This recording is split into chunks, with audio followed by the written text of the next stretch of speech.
understands. I just want everybody to know. We're having a little bit of a sound issue. Somebody was going to present trying to get the sound. She's trying to iron it out. So, we'll start in a few minutes.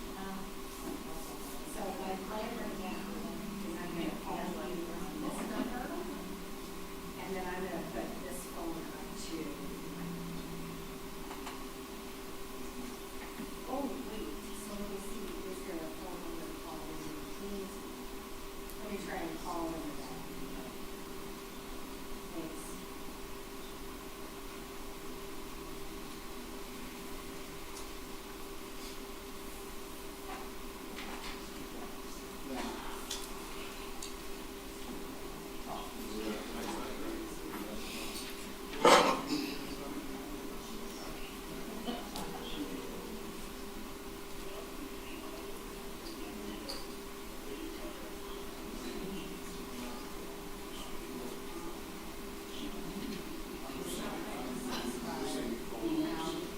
What?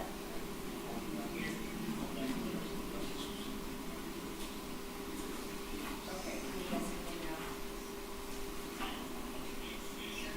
Yes. Okay, so I'll be moving to that part of the presentation, like broadcaster's screen, and then I'll unmute myself and open the microphone.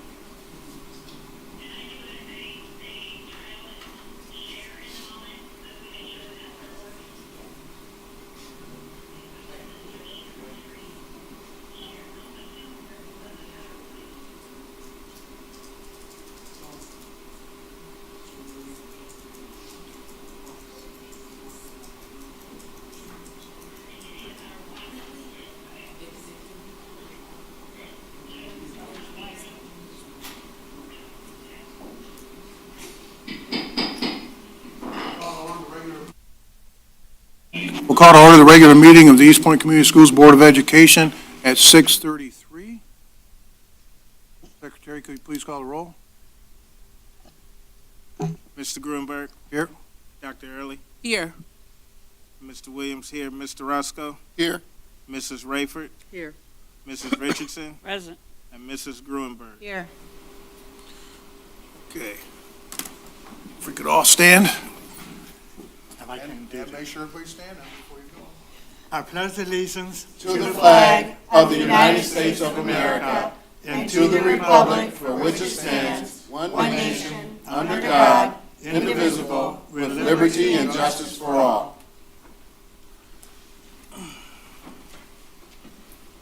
Okay, is there a motion to approve the agenda? Motion to approve the agenda in its written form. Second. Any comments, questions? Please call the vote. Mr. Roscoe, Yes. Mrs. Grunberg, Yes.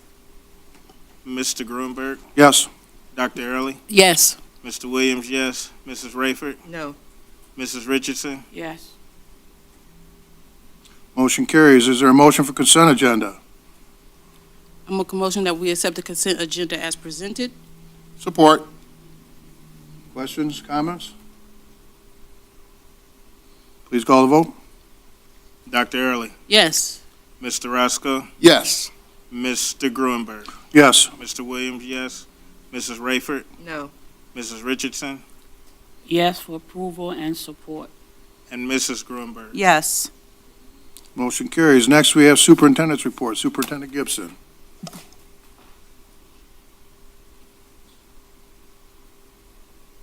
Hi, good evening, Board of Education, and those of you joining us at home online. This is your superintendent's report for this evening. March 25th, we are on spring break this week, but we'll continue to focus on those moments that matter here in East Point community. Big thank you to the city and the Chamber of Commerce for the State of the City event last week. Thank you to our board members who took the time out of their day to be in attendance. It was a nice celebration of combined work in this community. March is reading month. I think we've seen more guest readers this March than I have ever seen before in all of our schools. Our board member, board president John Gruenberg, was in reading to classes across the district, including hitting the high school classes. Our school resource officer, Officer Prude, was out and about at Pleasant View, pictured here reading to fourth graders, and retired East Detroit elementary school teacher, Miss Becky Hertel, was in reading to Mr. Crane's third graders at Bellevue. Also, we've had our very own board secretary, Ed Williams, reading at Forest Park. The K-9 officers from East Point Police Department came in and read at Pleasant View. And then this is one of my personal favorites, is that we had a third grade student actually go to the Early Learning Center to be part of reading to her younger sister's ELC classroom and to read for her former teacher. So that was a great celebration. Then Matthew Ostrowski, East Point High School teacher, and Mrs. Carla Robertson's students attended the Macomb County Transition Conference. So a number of our students attended. This is an event sponsored by the Michigan Rehabilitation Services and Disability Network about transitioning into adulthood and into the rest of your career and life. Thank you, Mr. Ostrowski, for putting students first and taking the time to introduce them to more opportunities for them in Macomb County. Forest Park and Crescentwood have both had some fantastic literacy events, and book fairs abound across the district promoting literacy, so thank you to both Forest Park and Crescentwood. And then Pleasant View just recently had their Winter Honors Assembly honoring 180 students for their achievement in iReady, NWEA, leadership, and attendance, and more. Mr. Yarch, I think Pleasant View might need to reach out to you to host this at the high school, because you can see that our numbers are high at Pleasant View celebrating student success. East Point Middle School recently headed out to Great Skate, where students were able to use their PBIS points. So students earn positive points for great behavior in our schools. And this group of students had enough points that they earned the privilege to go to Great Skate and learn how to roller skate. So I consider standing up on roller skates a success, let alone moving around a wooden floor. So emergency preparedness at Bellevue. A big thanks to the Macomb County Health Department, who came in to Bellevue Elementary School, gave fifth grade students a presentation on how to be ready to respond to emergencies. Each student also received emergency kit with flashlights, an emergency blanket, bandages, and other items. Last week, the members of the core team of the district took a trip to the University of Virginia, where we will be participating in the PLE program at the Darden School of Business. We are the first school district in the state of Michigan to join cohort number 21. For those of you that like to do research, the PLE program is the only evidence for ESSA impact for student improvement, and it has a number of journal articles and evidence written. It will be a 2.5-year journey into deeply investing into principal leadership, as well as shifting central office work and localizing training and co-planning more with our building teams. The core team was there for a week. It felt like being back in college again, studying with the professors at the University of Virginia. This is a program that is being funded with our 21H state level grant funds for our partnership district. We will be taking our building leaders to UVA this summer to deeply invest in them. Thank you to the Board of Education for the two-part process. Last year, the Board of Education was trained in MASB's tool for evaluating their superintendent. We used a two-part process, which we replicated again this year. The first of which is the superintendent doing some self-scoring, and the second of which the board co-meets and collaborates with the superintendent. And I'd like to thank the Board of Education for another opportunity to reflect deeply on my practice and also to get some constructive feedback. So thank you to the Board of Education for the time that you put into that process. This evening, we will be having a presentation on the facilities master plan. I wanted to just kind of take a moment to go back and look at some of the history that has led us to this piece. In 2019-2020, we had a facilities assessment completed. Partners in Architecture did a full scan of the district, all of our 7 buildings that we operate schools out of and our additional property. They identified high priority areas, critical emergency needs that we needed to do, as well as a lot of work on our exterior doors, interior doors, heating and cooling, electrical systems. At that time in 2020, this is just prior to the pandemic, the district had over $52 million in repairs that were identified as high priority repairs. Then in November 2019, the school district passed a sinking fund, which would levy $1.5 million per year for the next 10 years. With our sinking fund funds, we have sinking fund funds that we have been investing in our secure entrances at our elementary schools and early learning center, improving hallway floors throughout the district.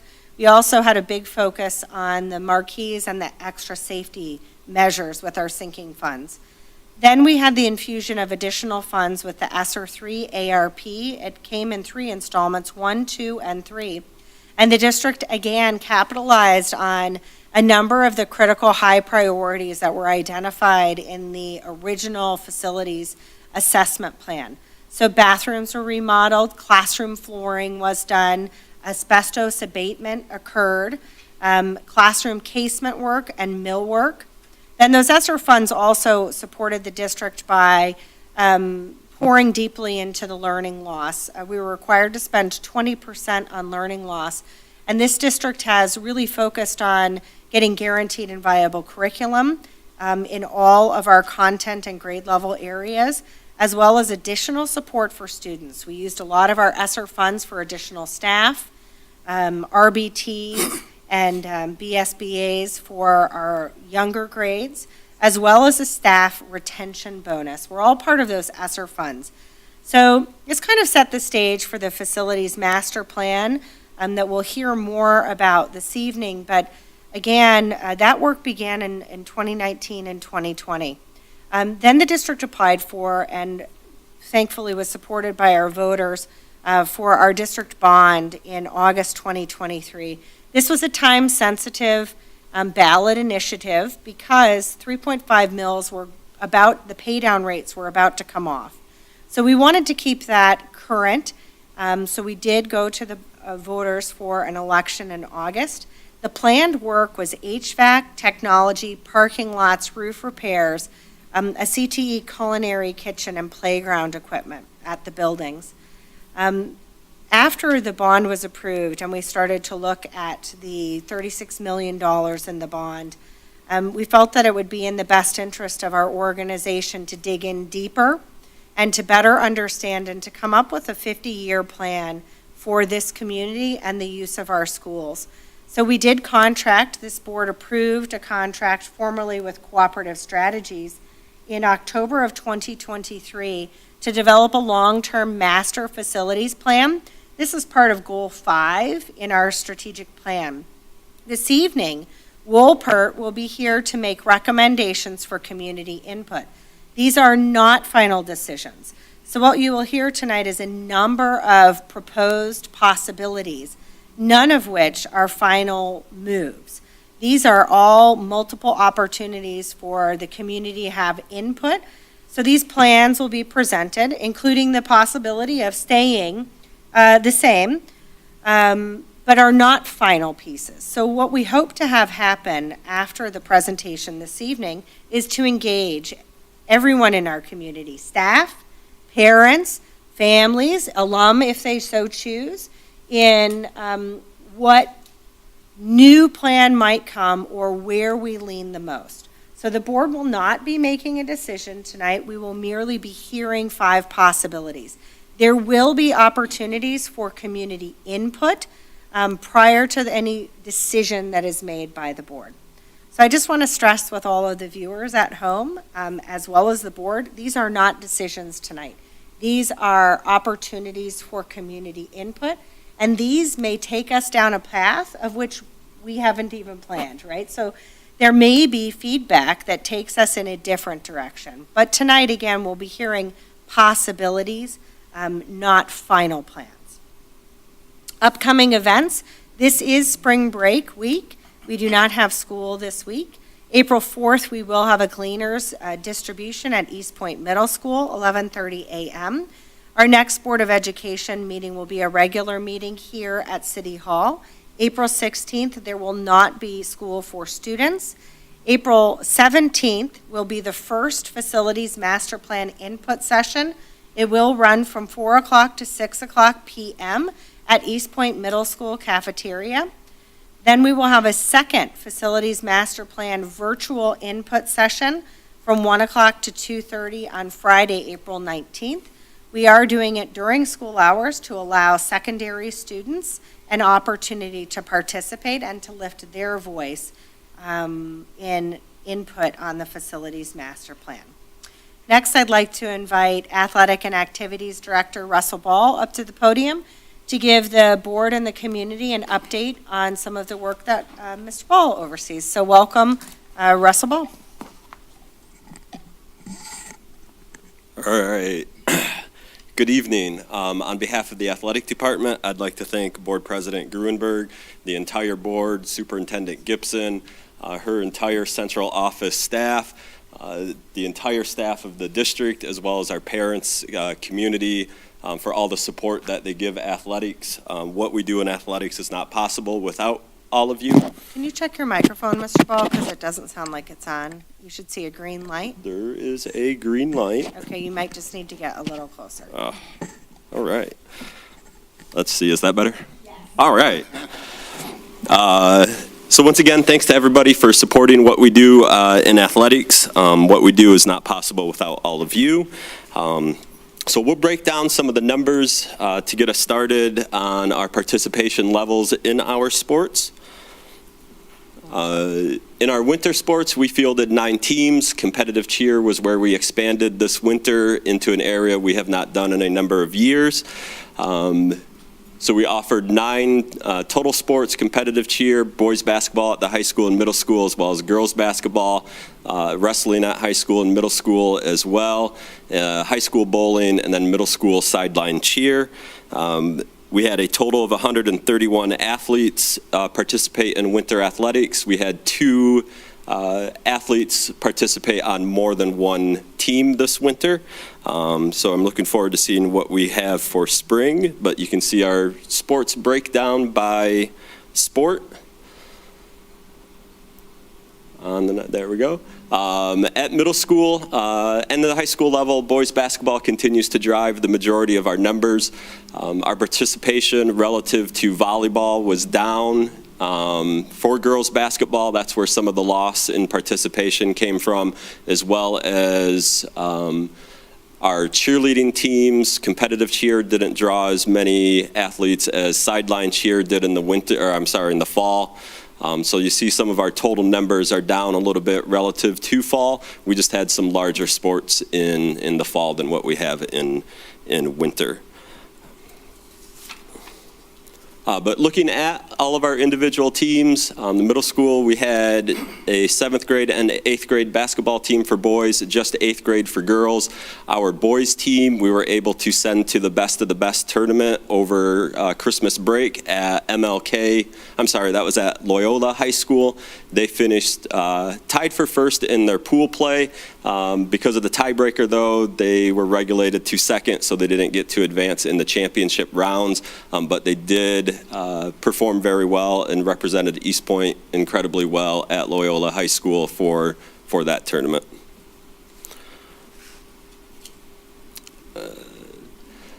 For competitive cheer and wrestling, we had low numbers in both, just 8 athletes in each sport. For our competitive cheer team, though, this is the first time in a number of years we had competitive cheer, and the feedback that we got from teams we were competing against was our progression throughout the year was impressive. Competitive cheer tends to focus more on precision of movements than some of the exciting dance routines you see in sideline cheer. So to see our team progress through the season made us all really proud. We did have one of our cheer athletes earn all conference honors in cheer, so that was a great accomplishment for our first year in the number of years in competitive cheer. We had 5 bowlers compete on our bowling team. 2 of those dual sported with basketball, so we had 3 committed bowlers and then 2 additional bowlers. Just like competitive cheer, the theme of the season was continual improvement, and seeing our bowlers pin average go up 50 to 60 pins from the start of the year to the end of the year was incredible growth. Edward Downey did receive 3rd place in the MAC Gold singles tournament, so we're extremely proud of him and the medal he received in MAC play for representing East Point in bowling. Our girls basketball team, we started the season with JV and varsity because of eligibility and injuries. We finished the season with just a varsity team. We did finish 2nd in our MAC division. We were able to send the girls to the MLK Girls Basketball Showcase at King High School in Detroit. We won our game there, and Denia Sadler performed so well that she earned MVP honors for the showcase and all-conference honors as well.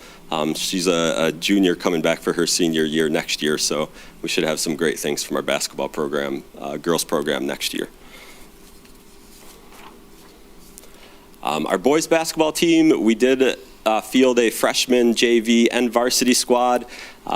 We did win the 2024 district championship with our varsity team, so we're extremely proud of their success on the court, and that was kind of the highlight of our winter season, getting that district championship. So we're really proud of that boys basketball team. One thing with the boys, James Phillips received all MAC honors for his performance throughout the season as well. February 7th marked our football signing day, where we did sign 6 athletes to go play college football.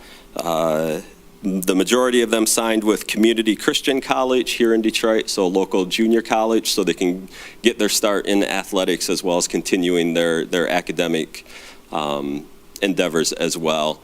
So we're really proud of the moment when we got to honor our athletes signing to go play at the next level beyond high school.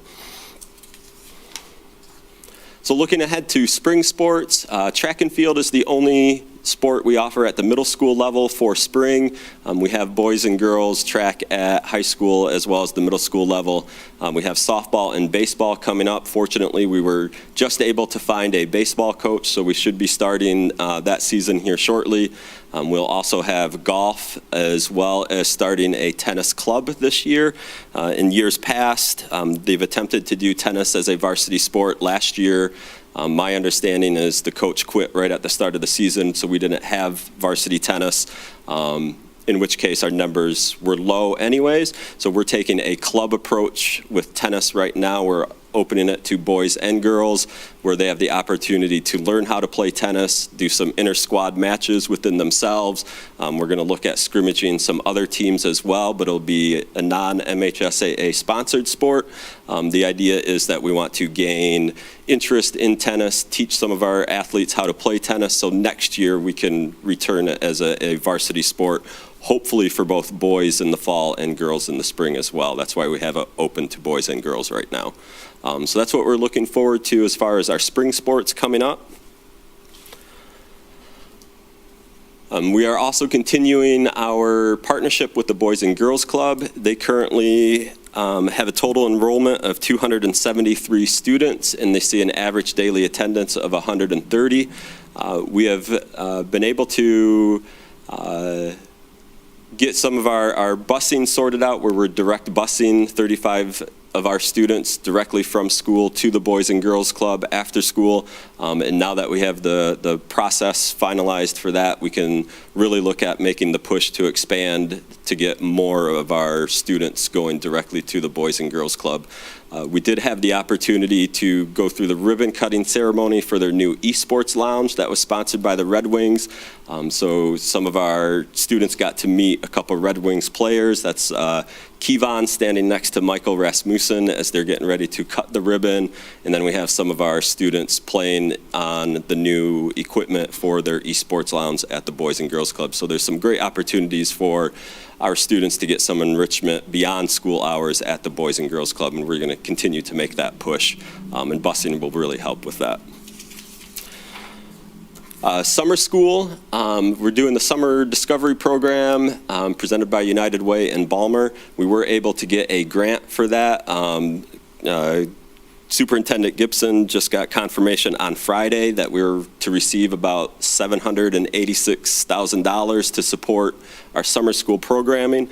So that will include all of our curriculum, materials, staffing for that, as well as enrichment opportunities such as field trips and further involvement with the Boys and Girls Club because of that grant-funded opportunity. It is open to all East Point students entering kindergarten through 9th grade, and job postings for that are looking to go up this week so we can start staffing for summer school. Before I open up to any questions, I'd just like to say the success that we just saw of all of our athletes on the field are not possible without the hard work and dedication of not just our athletes, but our coaches as well. So big thanks to everybody that put in all the effort for our athletes, and then a special thanks to Shannon Elliott, the administrative assistant to athletics, who does a lot of the day-to-day to make sure our kids get onto the field properly uniformed, officials paid, event workers there. So big thanks to Shannon for all she does to help support athletics as well. So at this time, if you have any questions, I'd be happy to address them for you. I just want to know, are you going to have cross-country anytime soon? We are planning, cross-country is a fall sport. We had that for the first time this previous fall, so we're continuing that this fall as well. And then what about pickleball? Pickleball. Oh, man, I love me some pickleball. It's my understanding not on the radar with the MHSAA yet as far as a varsity sport, unlike some other sports where they're looking to delve into like girls flag football. That would be one I'd love to see here in East Point. Pickleball, you know, I'll say when I was teaching at the middle school level, it was one of the sports I could get every single one of my students to play. So I can see that being supported in the community. We'd probably be looking at more like a club route where students can get in, start playing, and get some experience. And maybe hopefully the MHSAA will pick it up as a sport someday. At very least, it's a great activity for our students to play in their leisure time. Thank you. Great job. Thank you.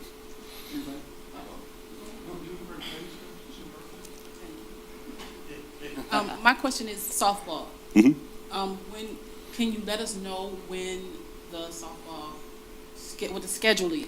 Absolutely. Obviously, I don't know the entire schedule off the top of my head. The first games aren't next week, but the week after. But I'll certainly get an entire schedule of all of our spring sports to the board members, for sure. Mm-hmm. In your game room, the Red Wing room, that's what I call it. On the athlete, the sport, and then whatever board policy is, we'd sit down and have that discussion as they came up, for sure. I got a question. Way down here. Can you see me? Yes. Hi there. My question is the trainer. Do you have like a trainer for like football and all the different sports? And if so, how does that work for the trainers to get to the different sports if it's just one? So we partnered this previous year with the Michigan Athletic Trainers, where we send them the schedule and they provide athletic trainers for those games. So if we have multiple games in one night, they'd be able to send multiple trainers out to meet our needs. It would be great to have a dedicated athletic trainer in our building every day after school to deal with daily issues at practices. But right now, we're looking solely at events currently, making sure our events are staffed with trainers. Okay, so is that something you got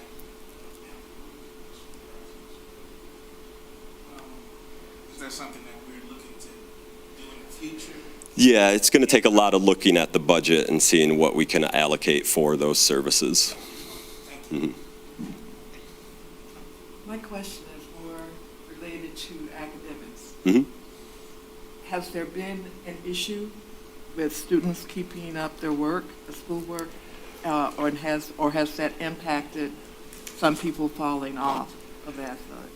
It has made an impact with some athletes falling off if they lose track of their academics throughout the course of the season. We have been trying to be more proactive this season, this year, with making sure athletes know ahead of time, before the grade checks even come, what their status is with their grades. So if they need to make up some of those deficiencies ahead of time, they can do that before we even get to the academic eligibility check. So hopefully we can keep all of our athletes. I learned the hard way when I was coaching, when I lost a whole bunch of starters off my basketball team. Stay on top of it from the start so they don't even get to the point where they're failing and falling off of teams. So we're trying to be proactive as much as possible, getting grade reports out to coaches and to athletes so they know ahead of time what their grade standing is before it even becomes an issue. Even then, we still lost a couple through the cracks. The reason I ask is because when I was in the classroom, I had several coaches come to me, students that were failing, wanting to know if I would just let them pass so they could play. Not something I would do.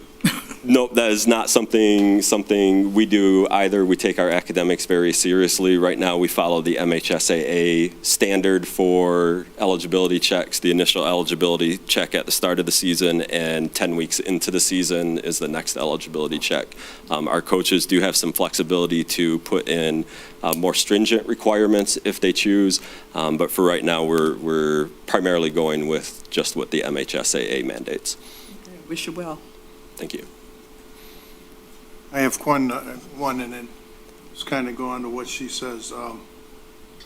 I don't know, any board members up here actually understand exactly what the academic requirements are in order to compete? Sure. I want to know, does anybody really know? Should be a 2 point. It's 2.5, man.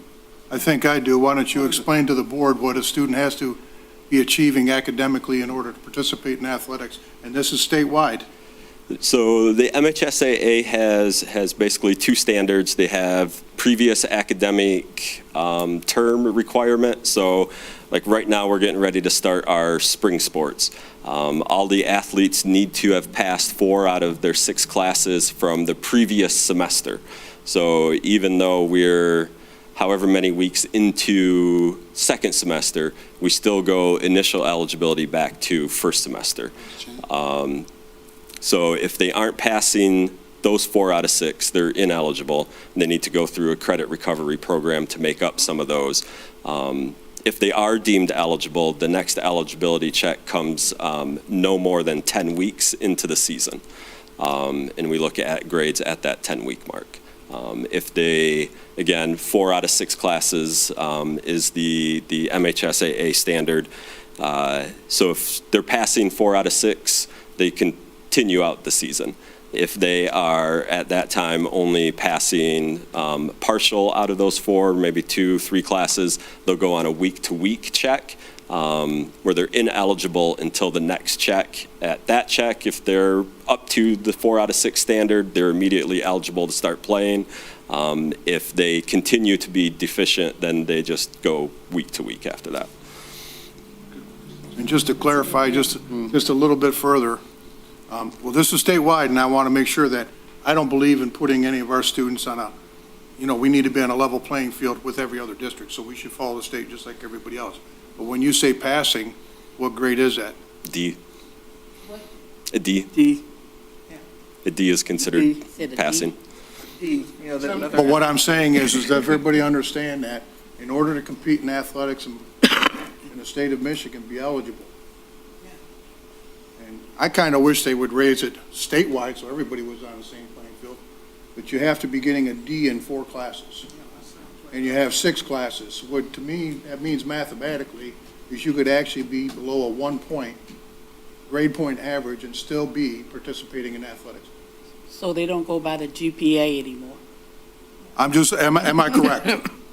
You're correct. I am correct. And And I would think in the this is same way. something that that's why when people were saying 2.5 and things like that up here, I want you to understand, and this is statewide, and I think we need to start questioning this as a state. And saying, what, you're telling me that all these athletes can be getting a D in 4 classes? That's what they want. They just want the athlete. We're showing our age. Well, but Academics. what do we want? Okay, that's all I'm saying. And that's where we as a board, we can start petitioning and trying to help maybe push that issue. Will it ever happen? It's a tough road, I'm sure. But I wanted everybody to understand Yeah, good because question. sometimes people don't understand that is that if a student is ineligible for athletics in our district or in any district, it's probably the good reason. Their score, their grade point is that low. It's not like we're cutting off a kid who's a B average and falls just below a B average, or somebody doesn't pass one particular class and they get dropped off. The minimum standard is you have to be passing 4 classes, getting at least a D in 4 classes, that's it. That's a good check and balance. Okay?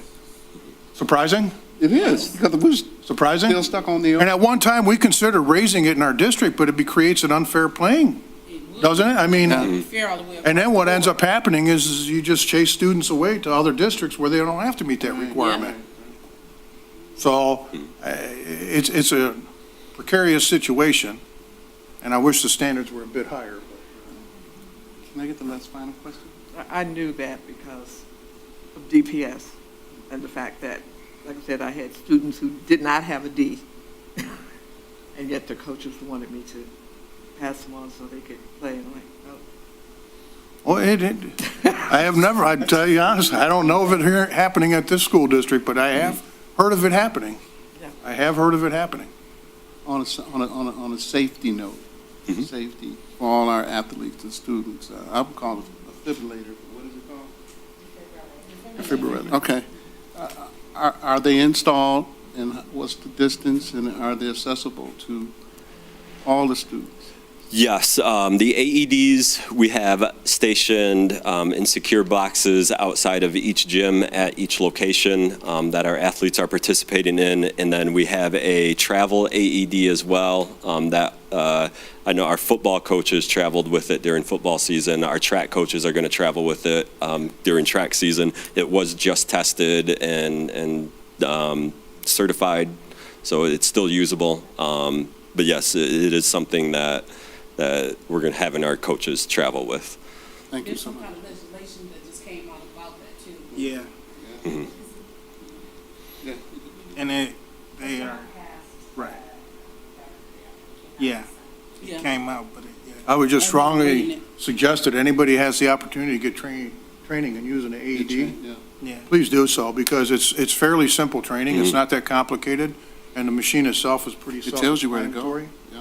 But in the case of an emergency, it's nice to have somebody in the room who understands how to use it. So I think, I actually did it at one time, I think, what was it, Red Cross, I believe it was?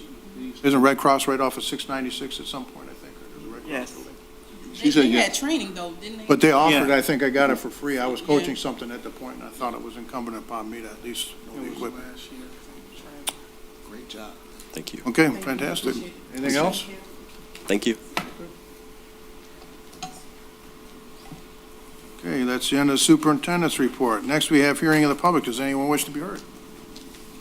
Anyone wish to be heard?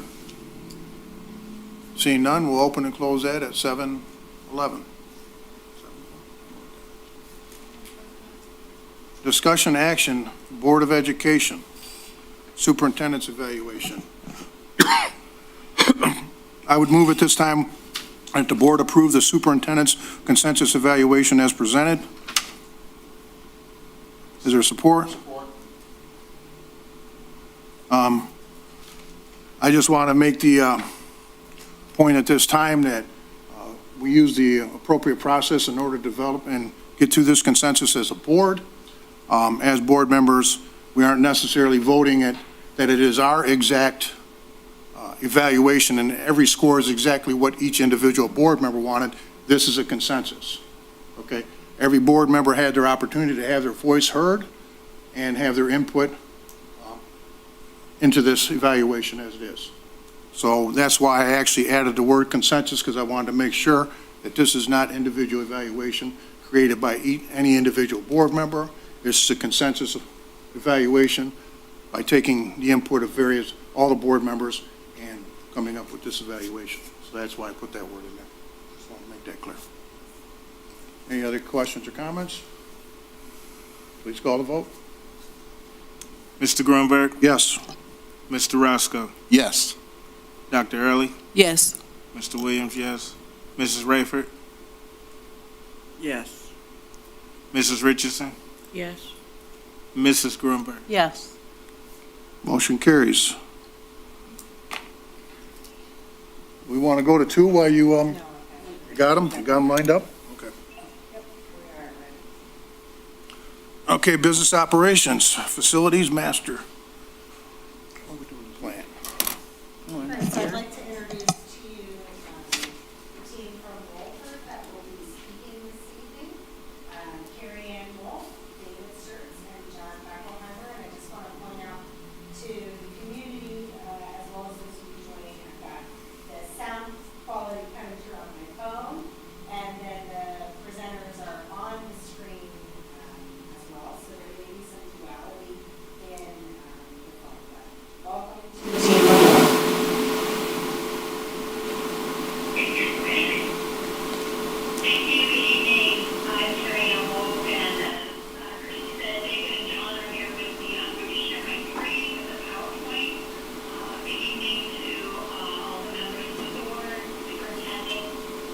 The cabinet. It's lovely to be here with you.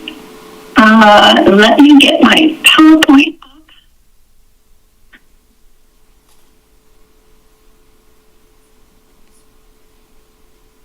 Can you see my screen?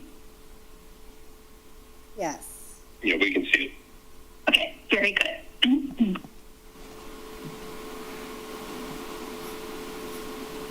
So a brief overview to our PowerPoint this evening, the agenda for this portion of the meeting. We're going to talk a bit about what the purpose of our facility master planning process is and some examples from our work nationwide that reflects the facility master planning process. When we spoke to you last time, we kind of walked through what that process was, collecting data, assimilating that data, and developing facility options, which we're bringing to you this evening. We will revisit very quickly that facilities and data summary that we shared last meeting. Also, we have a draft options to share with you and some long-term visions for your facilities. And then we'll talk about the upcoming community meetings that will be happening mid to late April. Again, with us this evening, myself, David Sturts, and John Beckelheimer. And we want to first focus on what is the purpose of a facility master plan. And to kind of reiterate one of the questions that was asked last time, what is the purpose of this? Why are we here? And so as you know, your high school requires a major condition overhaul in the near term, less than 5 years, to ensure it can continue to function, let alone let it serve as a hub of activity, education, and a point of pride for your community. We also know that the district has significant surplus capacity, only because people in your community are not choosing what you have to offer at this point and where you have to offer it. And to change that reality, you have to position yourself to invest more per student, more per teacher than you can currently afford. The way to do this is to reduce operating expenses through two things. One is restructuring, the other is reinvestment. So restructuring involves reducing the number of schools that you operate, and reinvesting involves using those saved resources to invest in the programs that your families want, the resources your students and teachers need, and the places that they live and learn in every day. So the recent bond that you passed in August of 23 provides a much needed investment in the highest priority needs, but many, many priority needs will remain even after those dollars have been spent to maintain your facilities that are a value of approximately $200 million, to maintain those facilities in good working order as warm and cool, safe and dry. So the facilities master plan really provides a vision and provides plans for how and when to make investments in those resources. I'm going to turn this portion of the meeting over to David to express some of those ideas through some nationwide examples. Good evening. So the purpose of this setup here is that just to show the context here for districts around the country in the past several decades in particular that we've worked with directly and read and studied about indirectly.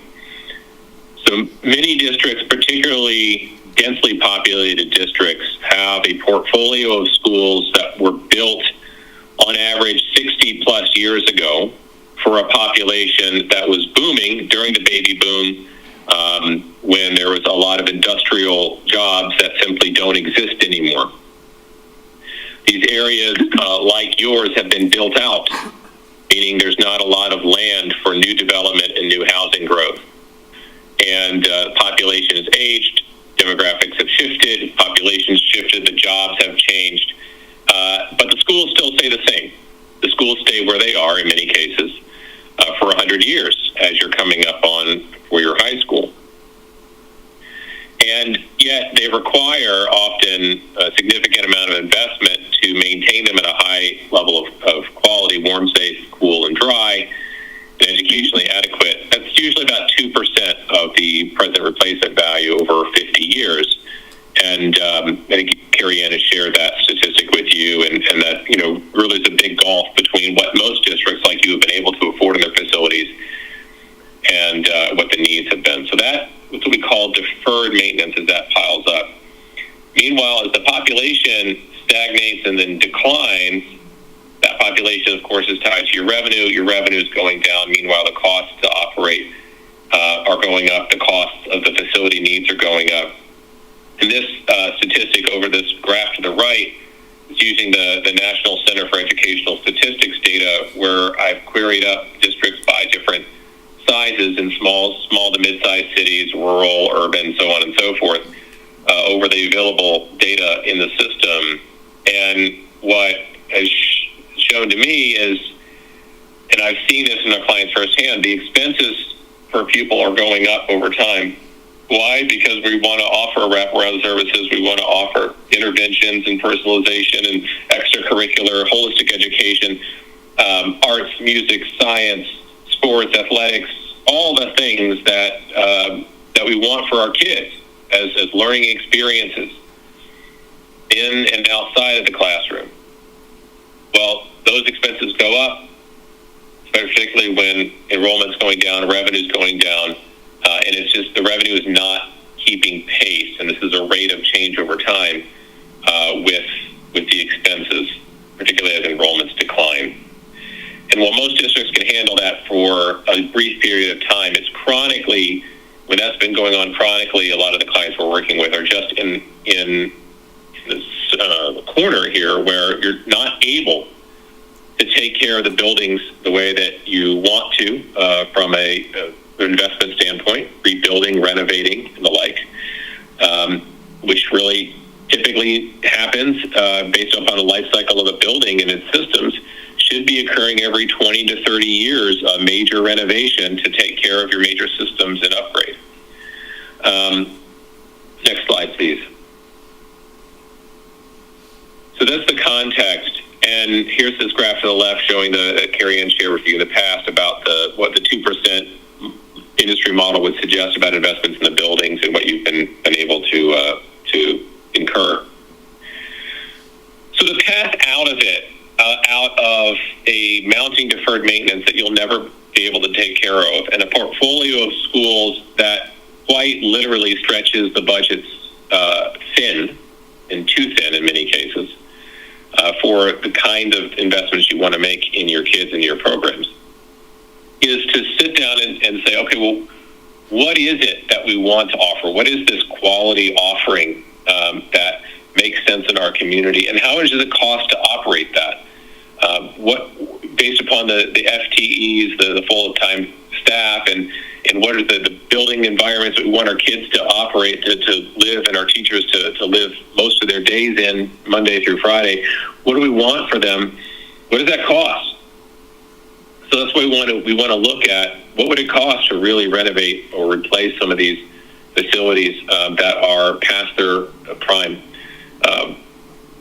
Then we look at the qualities and gaps, and quantifying the gaps and defining strategies to get out of the pinch. So where can we look at opportunities to rearrange your portfolio of schools, the portfolio being the number, locations, and configurations of your schools.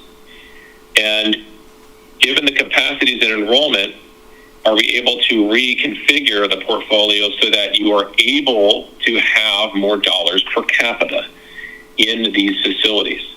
Maybe offloading a facility, if only temporarily, so that you can concentrate your resources on kids and teachers and not heating, cooling, cleaning, operating, maintaining a significant amount of empty space.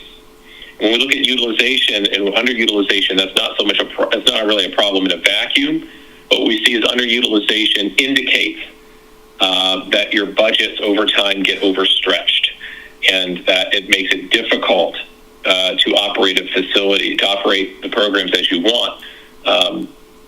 Overutilization is a problem too. If you're 110, 120% utilized you can do that for a year, but 5, 10 years, that really stretches your resources. The opposite is true for underutilization. It really stretches your resources in the opposite way by making it more expensive per capita. And lastly, change in this case, in all cases, can be hard. We focus on communicating the why. That when we look at a portfolio change here, it's not from a deficit mindset. We never look at, hey, this building costs too much. We can't afford to fix it right now. Oh, our budgets are spread too thin. We have buildings where half of the seats are empty, and we just can't do it anymore, so we're just going to close the school. That is a deficit thinking that doesn't aim towards a positive outcome and a positive state. And what we want to do is say, hey, this is what we want for our kids. We want to have a thriving school that's well utilized, so it's well invested. We want to pool our resources as best we can in the school for the capital and the operating. That's what we want, and the means to do that might be, a consolidation, if only temporary. The reason I say for you all, and I'll end this in the next 30 seconds, if only temporary, is you have a unique position where about a little over half the families, the kids who could be in your system based on where they live, are not. So what we're thinking about in this planning process is a phased approach, where let's phase one, let's shrink to grow. Let's take your existing resources and say what is a more optimal arrangement of kids to buildings in the best condition. How can we pool those capital resources, that recent bond success that you had, and your students and your teacher, your human resources? How can we best invest in a good arrangement of your portfolio to allow you to invest what you want in the short term, given your resources, and get success, build success? So when you're attracting kids back because you're able to offer more in higher quality learning environments, physical learning environments, then the next phase would be, okay, now that we've attracted kids back, now let's go back into some of these buildings and recapture on a model that we found works for us to grow. So we're trying to think of this as phase one, given your recent bond, given your current population, how do we consolidate resources on our kids and teachers with those two funding streams, your operating dollars from your kids and your bond money. Build success and then replicate that as you grow back and attract back your kids. Carrie Ann, that's it. Go ahead. Yeah, thank you. And just a reminder, we included this slide last time, the money that's currently allocated to the facilities through the August 2023 bond program, approximately $36 million. So this slide you've seen before, we shared last time. It's just a summary of some basic building information and data by grade groups. Information like the acreage, the square footages. Just to remind you, the facility condition index, the higher the percentage, means that particular facility has lower percentage percentage means that those facilities have lesser needs in the moment. The table at the bottom indicates, again, the current capacity, the current enrollment, projected enrollment, and then the utilization currently and the projected utilization. And you'll notice as the grade levels increase, the utilization at each facility continues to decline. So again, this isn't new information to you all. I just kind of wanted to refresh your memory. And we use these data points as we develop the facility options you'll see on the next few slides. So as we discuss facility options internally among David, John, and myself, and then with the district leadership, with Christy and a few members of her cabinet, as well as Robert and others, we bubbled up, I think, 5 or 6 different options that we'll share with you this evening. And ultimately, what we'd like to receive from you is some feedback on are there particular elements of these options that you might like to combine potentially or to create a hybrid option of? Typically, when we take options out for community input, we want to see about 3, maybe 4 options. 5 or 6 options gets a little cumbersome, but we'll walk you through what we've developed tonight. There might be particular pieces of the options that you want to continue further, and might be pieces of the options that you don't think are particularly desirable for your district, and we can take those off the draft options. So overall, we're looking at facilities that are mostly underutilized. You do have enrollment has declined. It's slightly declining, as David discussed the facility budgets. So those are kind of the 3 main issues that we're looking at as we develop the options for these next few scenarios. So you'll notice that the options are really what we call really a domino effect. So depending on the solution that you determine for your high school will in some ways determine what happens at the middle school and the elementary schools. So I'm going to draw your attention to the top table first. The top table shows a long-term vision for what might happen at the high school for a projected enrollment of 620 students and for the students that are in 9th to 12th grades. The table at the bottom is long-term vision for students in 6th to 12th grades, and that projected enrollment is 1,012.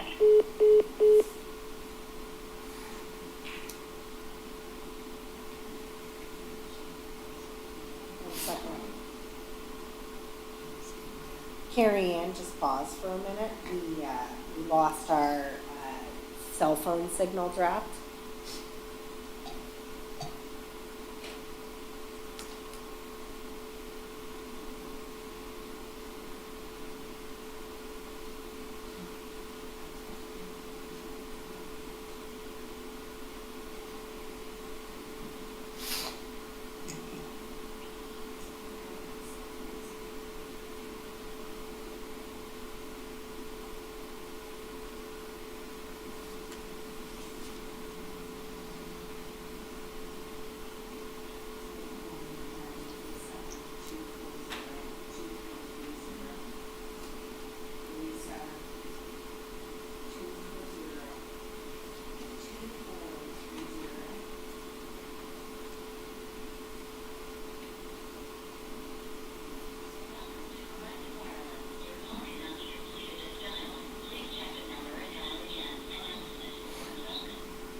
back up in business, Carrie Ann, go ahead.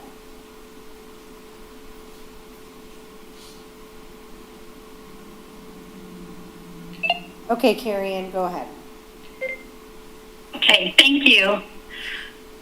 So to revisit the top table is a long-term vision for 9th to 12th grades for a projected enrollment of 620 students. There are potentially 4 options for the high school for those that grade configuration and that projected enrollment. The first line item is to be at the current high school site with some major renovations and partial demolition of that facility. The approximate cost for that would be about $100 million, 103.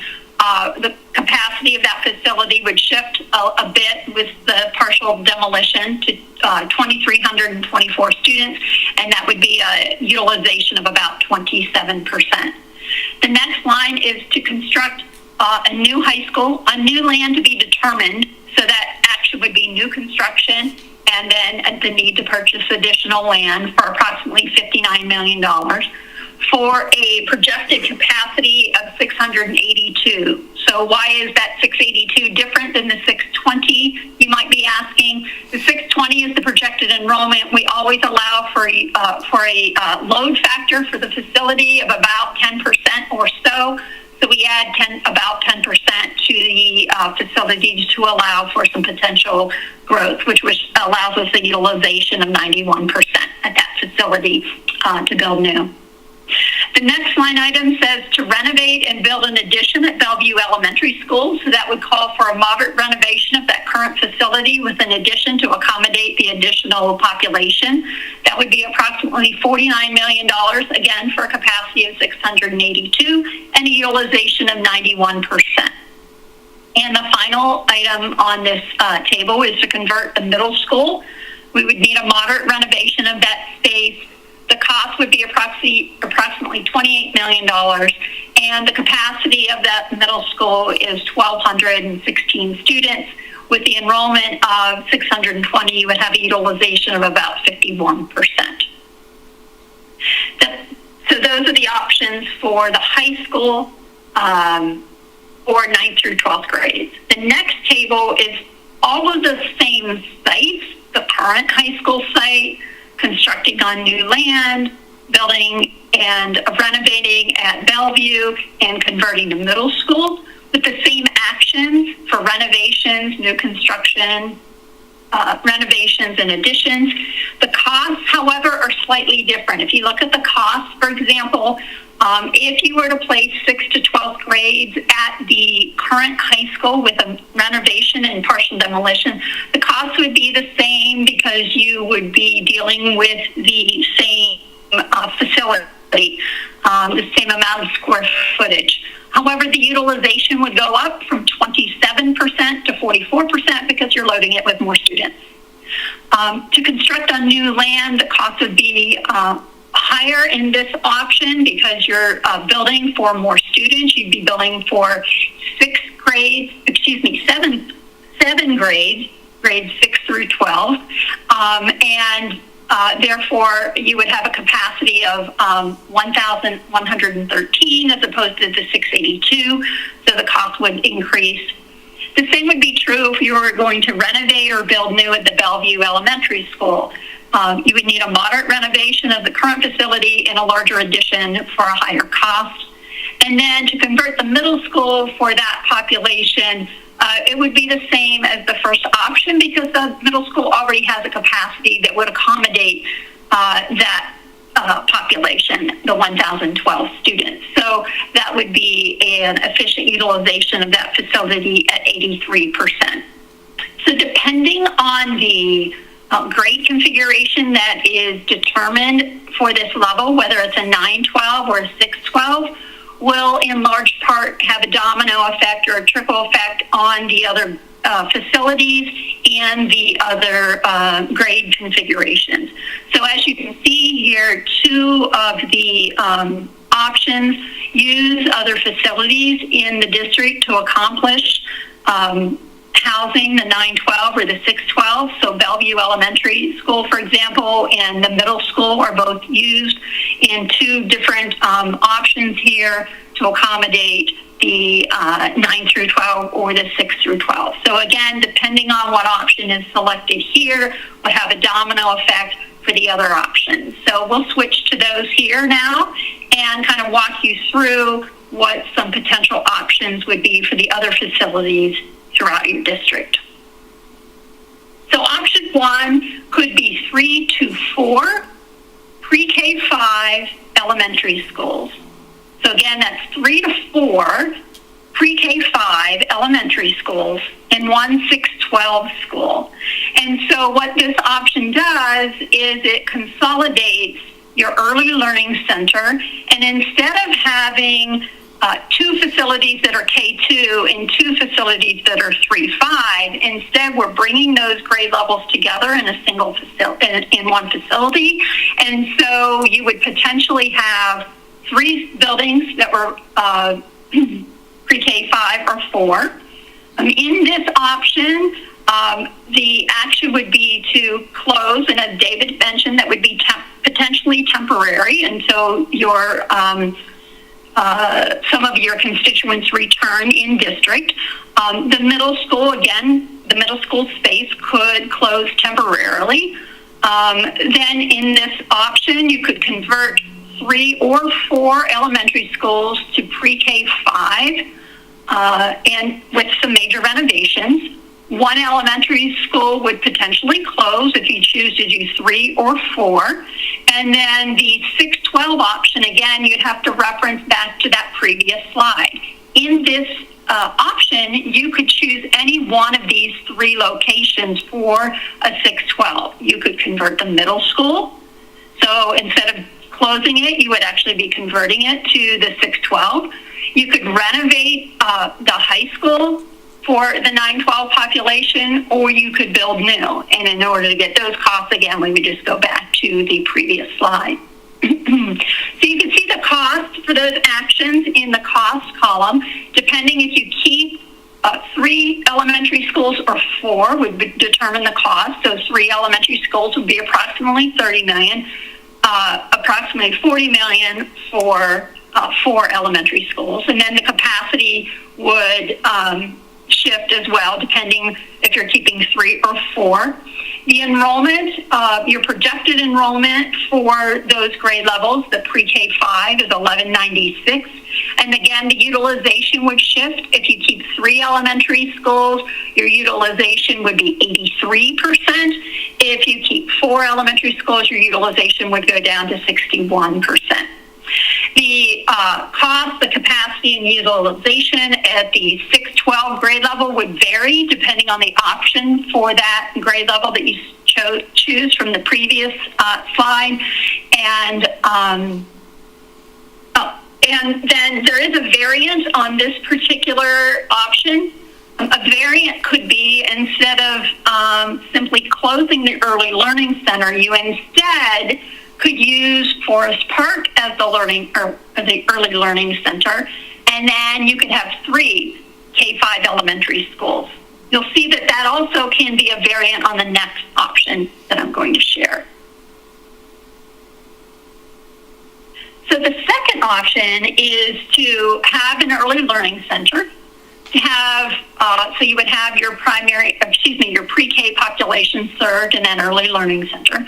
4 K-5 elementary schools and 1 6-12. So this is very similar to that first option, except the early learning center stays on board with some major renovations. As you might remember a few slides back, the early learning center had the highest FCI at approximately 70%, so it would need some major renovations.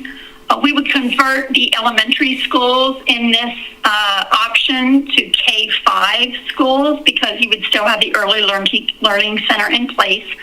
The middle school would close, but again, in this option, you have the option of creating a 6-12 from one of 3 variables. So you could, again, convert the middle school, you could renovate the current high school, or build a new high school.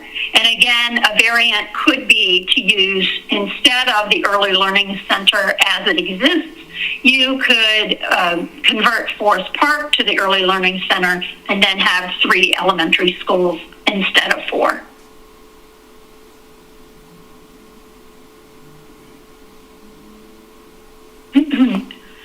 The third option also calls for 3 elementary schools. In this case, the elementary schools would serve pre-K 5.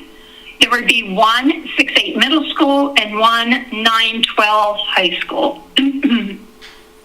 So in this example, or in this option, I should say, we have actions to initially close the Bellevue Elementary School, to close the Early Learning Center. Again, both of those potentially temporary until maybe your population increases again.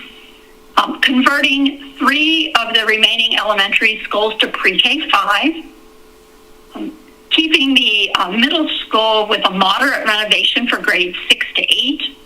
And then in this example, Bellevue Elementary becomes repurposed for a 9-12. So I think this example, we end up with 6 facilities. The Early Learning Center, 3 elementary schools, Bellevue, 5 schools in this facility, in this example. The costs in millions to do these renovations at both the middle school and the elementary are listed there.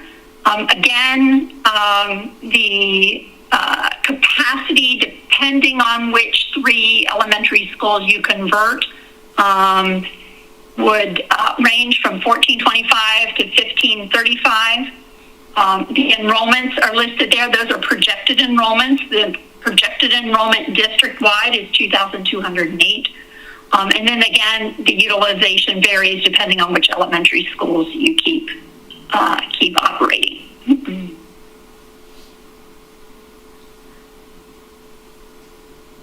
Option 4 is a variant of the previous option. 4 pre-K 5 elementary schools, 1 middle, 1 high school. In this example, the action is to close the Early Learning Center, have major renovations to the pre-K 5 facilities, renovate the current middle school, and then the high school would be a 9-12. And again, in this case, you could renovate the current high school or build it new.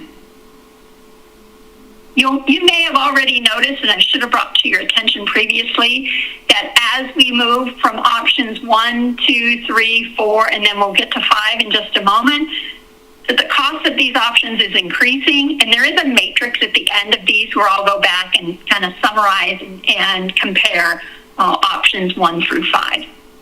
So moving on to the 5th option here, 1 Early Learning Center, 4 K-5 elementary schools, 1 middle, 1 high.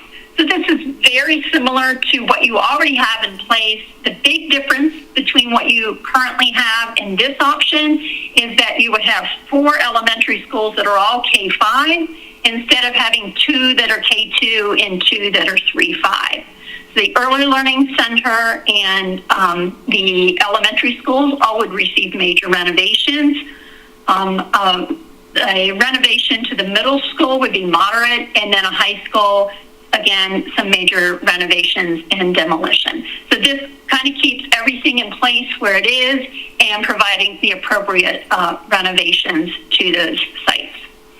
At this point, I realize I should have given a clear definition between the different types of renovation. I'm just going to kind of give you an overarching definition for what each of those are. So I'll start with a major renovation. A major renovation to a minor renovation, I'll go to the kind of the other end of the spectrum. A minor renovation would be typically an address of 1 or 2 systems within a facility. Maybe the roof and or the HVAC needs replaced, but not all systems, and probably no wall reconfigurations.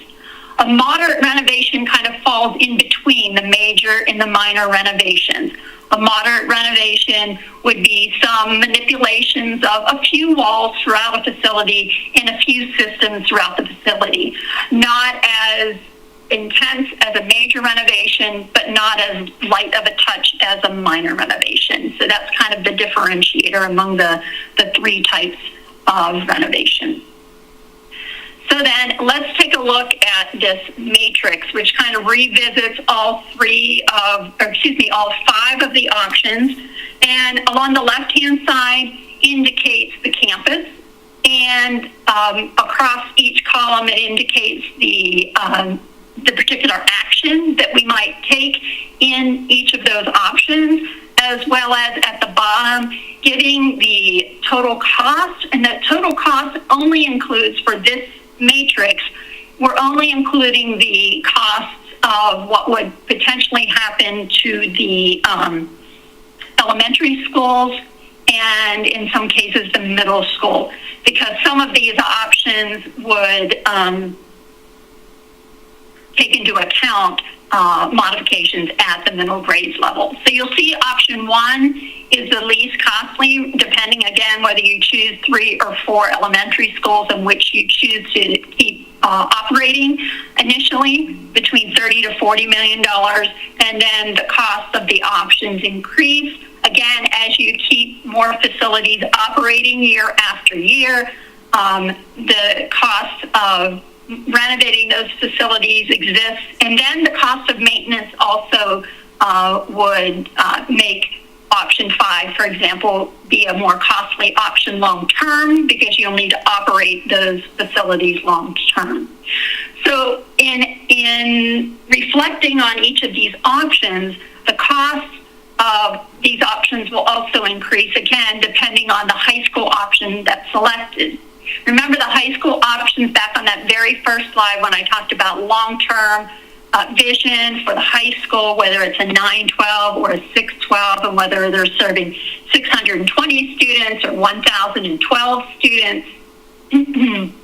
Those high school options range from approximately $28.5 million if you're going to, for example, convert to current middle school to a 612, all the way up to $103 million if you're going to renovate the current high school in place. So the lowest cost option district-wide could be as low as $58.5 million or so, and then the highest cost option district-wide could be about $178 million, again, depending on which of these 5 options you select and which of the high school options are selected. And so we bring these options to you tonight to really get your thoughts about the different grade configurations that we've presented, the different thoughts about where placement of 912 could be, where placement of 612 could be. We had a lot of discussion internally and with the superintendent and the cabinet about the pros and cons and benefits and challenges of having a centralized pre-K versus a distributed pre-K. And so we tried to work all of the different thinking into these different options to give you different avenues or different paths to explore. And so I'm going to just share a couple more slides, and then we'll open it up for some questions. So as you saw through the options, there were some potential facilities for closure, and we said that those could be temporary. And they could be temporary because as you begin to invest back in your facilities, that becomes very attractive for folks that see renovations or new construction happening. They get attracted back to that, so you could be bringing people back. And so you'll need these facilities when those folks return.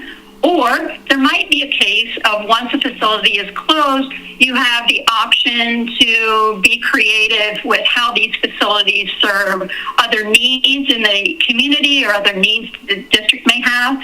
You might choose to sell one of the properties to the city to repurpose it. You might develop some kind of center of innovation for any particular set of grade levels, anywhere from pre-K all the way up to 12th grade. Not that you would necessarily have them all in one building, but you could. Maybe you use part of one of the closed facilities for a virtual academy. Maybe it's partially used for some of your homeschooled families. And then you could also explore some kind of non-traditional capital funding strategies as well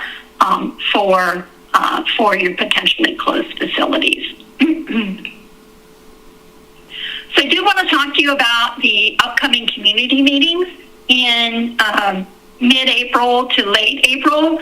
So we're going to have two opportunities for the community to weigh in. The options, as we've presented them to you tonight, will probably be a hybrid or modified slightly, depending on any feedback we get from you all or others tonight.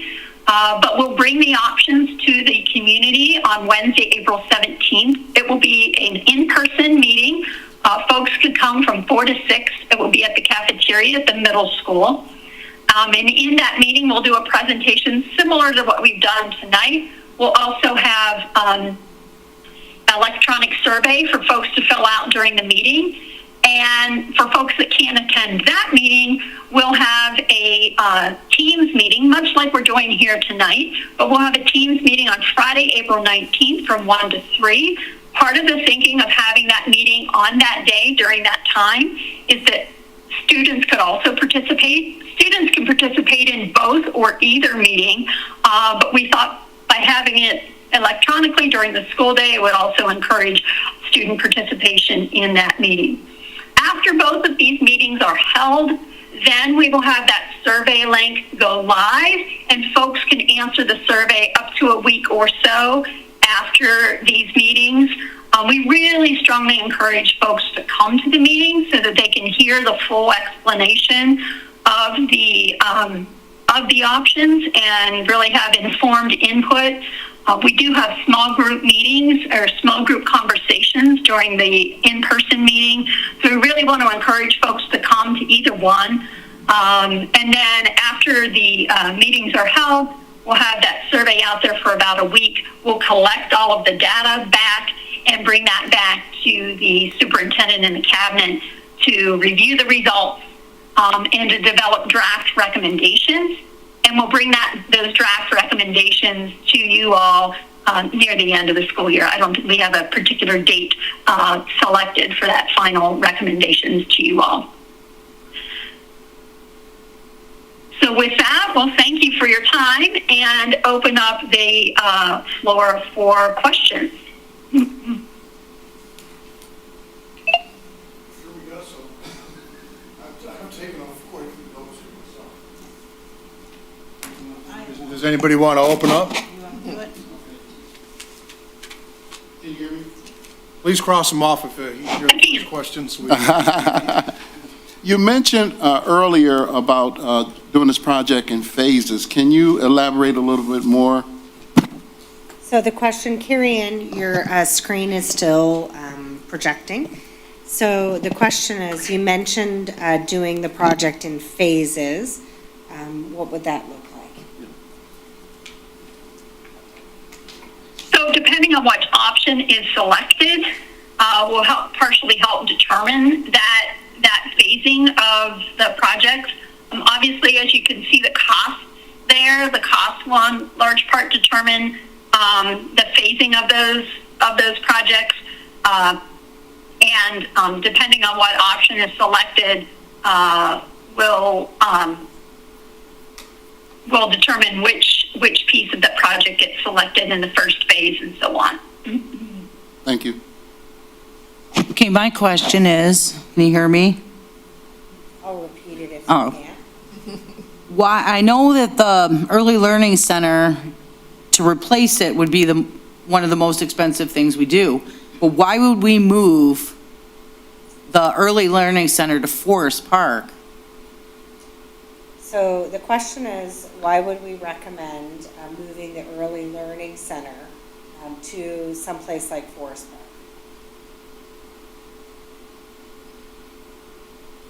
Isn't the Early Learning Center geographically close to Forest Park? The Early Learning Center is in the center of the city. I can kind of answer that question. The Early Learning Center has a lot more work that needs to be done on it to get it to be Right. in a great condition. So the proposal to possibly move to Forest Park would be Forest Park has had a lot of work done at it. The casement work has been done. The roof is in a better situation. The amount of work that needs to happen at the Early Learning Center is far greater than what needs to happen at any of our other elementaries. Well, I get that, but wouldn't we have to still go into Forest Park and do like we did when we opened the Early Learning Center? Replace smaller toilets and sinks and heights of things? I mean, is that in that plan, in that consideration for Forest Park if we moved it there? Because I know we had to do that when it went from an elementary to the Early Learning You Center. have to remember, we were using it as an alternative high school. At before first, right. it went to That's the why it had to Early be Learning changed. Center. Right. So we had to do the construction to make it Bigger hospitable and smaller. to younger learners. The Forest Park still has smaller restroom facilities as well. And we do have major renovation dollars allocated for the elementary school, so that would allow for the appropriate size facilities that would be correct for pre-K population. Okay. My question is about the middle school. It's the newest building of all of them, and now we one of the ones slated for closure. Wouldn't that be more feasible to do something to that building since it's the most newest, or is that requiring the most work or more work? The question is, why would we consider closing the middle school? Because that building is the newer building. Partially because, go ahead, David. No, you go ahead. I'll follow. One of our thinkings was that the capacity issues at both the middle grades and the high school, that currently the high school is underutilized, and so we were looking to make that shift. And there is the consideration for moving the high school actually into the middle school. Yes, there are occasions where you see that it's closed, but also in those options is the option to repurpose or to convert it to the high school. So there are some cases where it's closed, but there are other and it's not to take it offline completely, but as we referenced, potentially reuse it for another purpose. Some of those kind of long-term ideas that were listed there. And I don't know, David, if you had something else. Yeah, I can follow up. When we look using the assessment, the latest previous assessment, at the cost to repair versus cost to replace, that has a high ratio at the middle school. It's at 50%. So that gets into the territory where you think that, well, we're mathematically doing a major renovation to the building, somewhere between 50 and 66% as you get to that range of an FCI, starts to make as much sense, more sense really financially, just to renovate the building rather than simply go in and fix, a la carte, all of those deficiencies that were highlighted. Because a major renovation would cost about the same amount of money as would fixing everything once you get into the 60s in an FCI and higher. And this is getting close to that, the middle school. So you've got that. Usually we don't make a recommendation based on one data set in a vacuum, but we have that data. Then we have the underutilization. The middle school is hyper underutilized, a quarter utilized based upon its capacity. That's extreme underutilization, extreme surplus. That is an inefficiency that translates into dollars that could be spent more on the kids not being able to, because you're having this entire operation centered around a mere fraction of the students that building was designed for. So what we think is, in the long term, that site, that building, should stay, because you have the population in your community to serve it. It's just they're not there now, and they haven't been for some time. So what are options for us to take the underutilized high school, the underutilized middle school, and consider some options to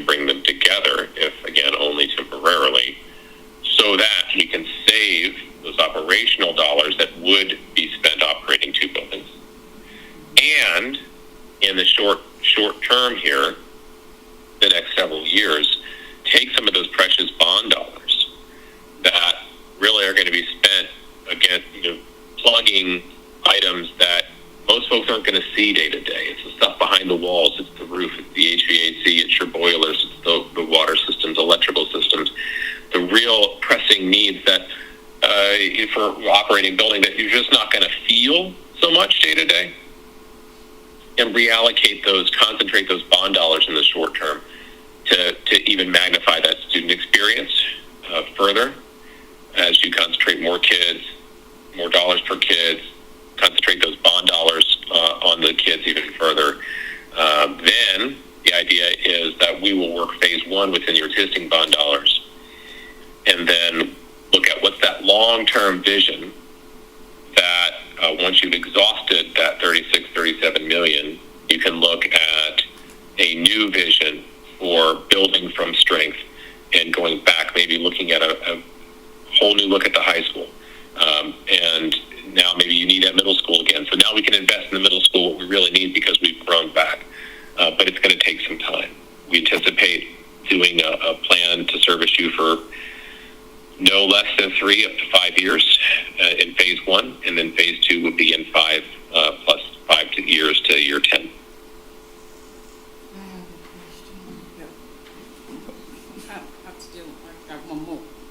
My next one is the high school, as since that's our most historic building, I understand part of it need to be demoed, but would it be more feasible to make it a 612 building and take care of that demolition part, and then it would make it much, I don't know, getting rid of the high school is just weird. Are you talking about shrink it down, basically? Yeah, like, I'm just, you know what I'm saying, because getting rid of the high school is weird to me, completely.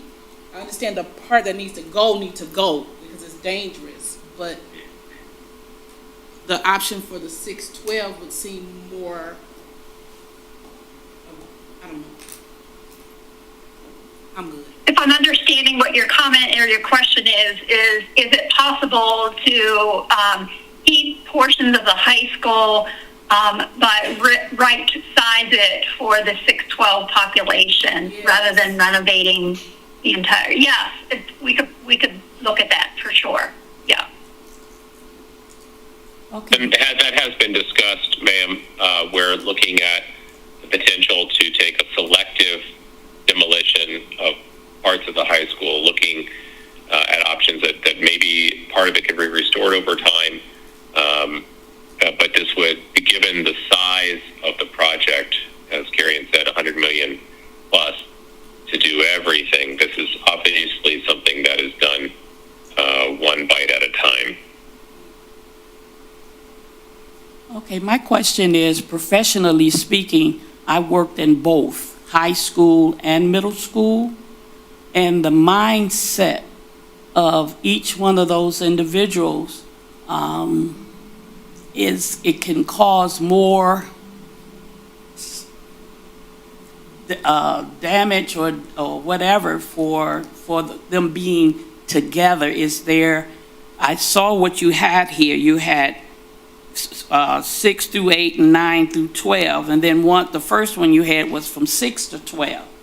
And that 12, that 6, is basically elementary on your way to middle, so you really have a break there with those children. Then you have 6 through 8, but now you're saying 6 through 12. So there are ways to configure either any of the options that are 612. There are ways to configure the facilities so that they can operate as schools within schools. If I understand your question correctly or your comment correctly, your concern is having 6 through 8 in the same building as 9 through 12. Correct. And there are ways to configure that so that you can have, for example, the core academic sections are, separate, and maybe they only interact or not even interact, but use the same core facilities like gymnasiums and auditoriums and cafeterias and libraries, but throughout most of the school day can remain separate. And through the level of renovations that we're talking about in any of these options for 612, the level of renovation that would be occurring would allow for that separation of those grade levels. And I understand you're saying about the building, but it's going to require a lot in order to maintain the children in the 6 to the 12. I mean, how many floors, sections, to keep them separate. So that's what I'm concerned about, because I know, and then the scheduling and things of that nature, and it seemed like the day is going to get longer because lunch and interest and leaving, all of those things, it has to be looked at. Yeah, and there are definitely operational considerations that will need to occur as the plan moves from a potential plan into a design into construction. And all of those elements that you mentioned are typically considered as we move through a design phase and into construction. Okay, I'm finished. I have a question. No, go ahead. Go ahead, Ed. Well, Mary, okay, I didn't see you. I'm pointing that way. I'm sorry. No, I understand. Go ahead. Go ahead. We're going to get to you all, believe me. Oh, I can imagine. No, she was next. Basically, I'm trying to understand one particular area, and that is what cost would be involved to create the culinary program or space for it in the middle school if we were to take that option. Because I think it's important that we maintain that culinary program. So the question is, could the culinary program have the kitchen built on the middle school campus? That could certainly be part of, there would be, before design of a facility would begin, there would be a educational specification that would be developed, and there would be pre-planning that would go into specifically which programs are we planning for in this facility. What we looked at here is a comprehensive middle school, which does account for some pre-CTE courses. But before a design would be developed, there would be an educational specification plan process where you would be able to talk specifically about what programs would need to go into the facility, how the facility would serve those specific programs. So it's kind of the next phase to determine specifically which programs are within each facility. But there's certainly the draft number that we've provided here begins to account for some of that. You good, Mary? Okay, my question is, I know these are just options and different things like that, and you guys get paid to work out the numbers, but how is it, if I looked at it correctly, how is it cheaper to tear down and build a new high school than to renovate parts of the one that we have existing? And then one that you have, okay, go the ahead. one that you have currently is rather large for the population that you're attempting to serve. So there is it's underutilized, and so if you're going to build to your projected population, you could right-size the facility, and therefore it is less expensive to right-size the facility for that 620 students than it is to take an existing facility that was built for, I think the capacity is something like 2,600 students, and to renovate that facility. So your current facility could hold about 3 times your projected population. Okay, and Maybe if 4 we're times. looking at I'm doing that now. if we're looking at the future, the second part of that question would be, if we decided to go with that option and our population grew, because we do have the Grow Your Child program, we maintain over 50 to 60% of our population through high school. Now, how much does it cost for us to expand the high school? Is that something that was incorporated into that vision?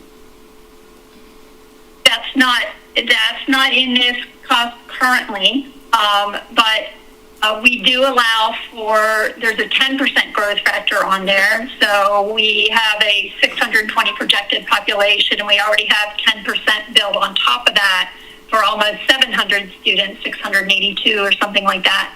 So you have that 10% built in. And then, of course, when you get from planning into design, you would design it in such a way so that you could add on to it. Maybe you have another pod or a wing or a location on the site that allows for that further development if, in fact, your population does grow to the point of needing additional classrooms or a pod or so on and so forth.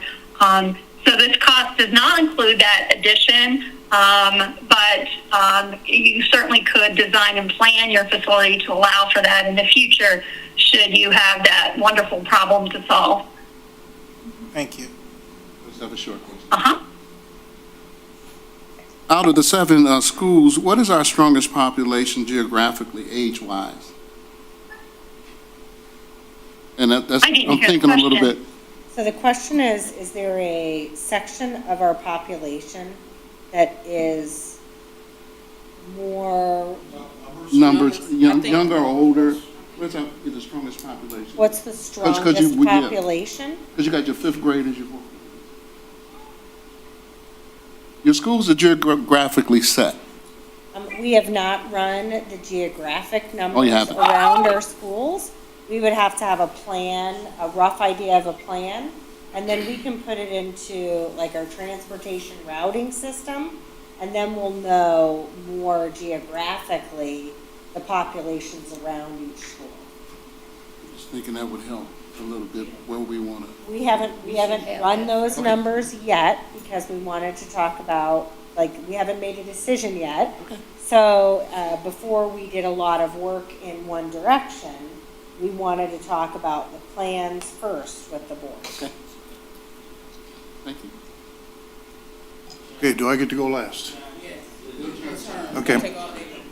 I won't take all day. I got them all written down here, so I'm gonna try to move,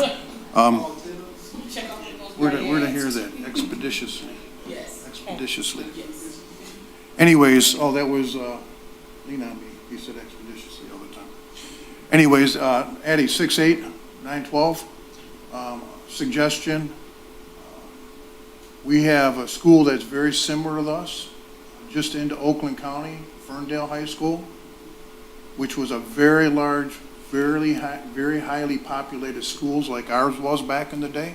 We were known as 2 of the biggest schools around, Ferndale there, East Detroit here. Ferndale has changed their campus into a middle school, high school campus. So feel free, and I would strongly encourage you to reach out to other board members from other districts and ask them how they feel about certain situations. If you want, and that's basically an old style, I can't say as old as our school because 1929 is pretty old. But anyways, it's not as old as our school, but it was back in the 1950s, like the new section of our high school, I guess you could say. And what they did is they divided that up into 2 separate campuses so the kids basically don't intermingle throughout the school day. And they have a separate entrance for middle school and they have a separate entrance for high school. That's one example. Another one that's local and much newer school was Harper Woods built a middle school, high school situation on one campus new. I don't know exactly the year. I think it's been since 2000 though. So it's within the last 20 years or so. So that's how a new one looks. And I would say an old one, if you want to get an idea, go check out Ferndale because that's an older building. Then another thing, and I guess this goes to a question to the presenters. When you said something about major renovations, you only talked about the interior of the buildings. I didn't hear you mention anything such as parking lots, playscape areas, outdoor learning areas. I didn't hear any mention of that. Is that not included in the major renovations that you're talking about? And I'm not saying it's not a bad thing. It is, just for differentiation, to give folks a general idea of, what would be necessary. And then, in some cases, it might be, the need for more playground renovations, and some other areas might be in need for parking lot. But yes, it does incorporate that, and you're right, my definition just did focus on the interior, but I was just trying to give folks a kind of a quick and dirty definition for ease of the But conversation. you're saying the major renovations would include that stuff? Mm-hmm, yeah. That you Sir, said? the Okay. way that the math works on a major renovation, we are at this stage in the plan not doing a project-specific budget. We have not gone in and scoped the exact work that would happen in a renovation, costed out which rooms would be renovated, to what extent, with what finishes, what would be the greenscaping, hardscaping, egress, ingress, security, all of that details. We have not gone through and itemized that. That is what you would typically want to do after you determine a direction to dial in your budget specifically for a project. At this stage, what we're doing is we're taking the cost of construction, which in the market right now is give or take $500 a square foot for new construction, all in on your schools in the area, and then doing renovation costs as a percentage of that $500 a square foot, which if you would have told me we were using $500 a square foot 5 years ago, I would have thought you were going to be in LA or Manhattan, but now that's everywhere. And those places are 2x, 3x that. So we're looking at gross order model budgeting, and that is a good tool to allow apples to apples comparisons on which outcome works best for you as a community. And as you select that outcome, then the team, Robert and team and others, we can work on dialing in project budgets specific to so that you can actually go out and bid. Okay. Also, was location of facilities given any consideration in what your options are that are offered? Such as, I'll give you an example. The geographic center of my school district is actually 9 in Gratiot. Okay, so when you start talking about the possibility of utilization of facilities, was any deference given to where the facilities are actually located in respect to what's most, I guess you could say, centrally located or most user-friendly? Yes, we did look at those geographic locations, and that's why in some cases we left it amorphous of, having 3 elementary schools, and not necessarily dialing in on which 3 in this moment. There were occasions where we talked about, ensuring that we had facilities in kind of all, you don't necessarily split into quadrants, but you kind of are in quadrants, and ensuring that we have, facilities that surround, that are in each quadrant. Trying not to close all the facilities in the northeast quadrant, for example. So we did look at that, and as we move from this phase of the process and move to the community, and then as we begin to look at recommendations back to the board near the end of this process, we'll want to ensure that we do have that kind of equitable distribution across the district to ensure that, that folks have ease of access to your facilities. Okay, then the other one is acreage. Did you look at acreage when you actually thought about this? Because my question is this. There's a suggestion, or one of the options includes moving the high school to the middle school and making that a 6-12 facility. That is by far the smallest parcel of land that we have in the district's possession. So I don't see any possible way that you could ever put a track and a full-size practice football field, baseball diamonds, or any of that stuff at that facility. So how do we handle extracurriculars at that point? Yeah, that's a good Is that an additional cost, future cost that we may incur if we do move that there? And are we building that into what we would have to do? So I think it's short. Go ahead, David. I was going to say, I think a short answer to that is the option of considering moving the high school to the middle school is absolutely a temporary option while you work on what are are you doing with that high school site to, either plan to really invest in it or divest in it, one way or the other.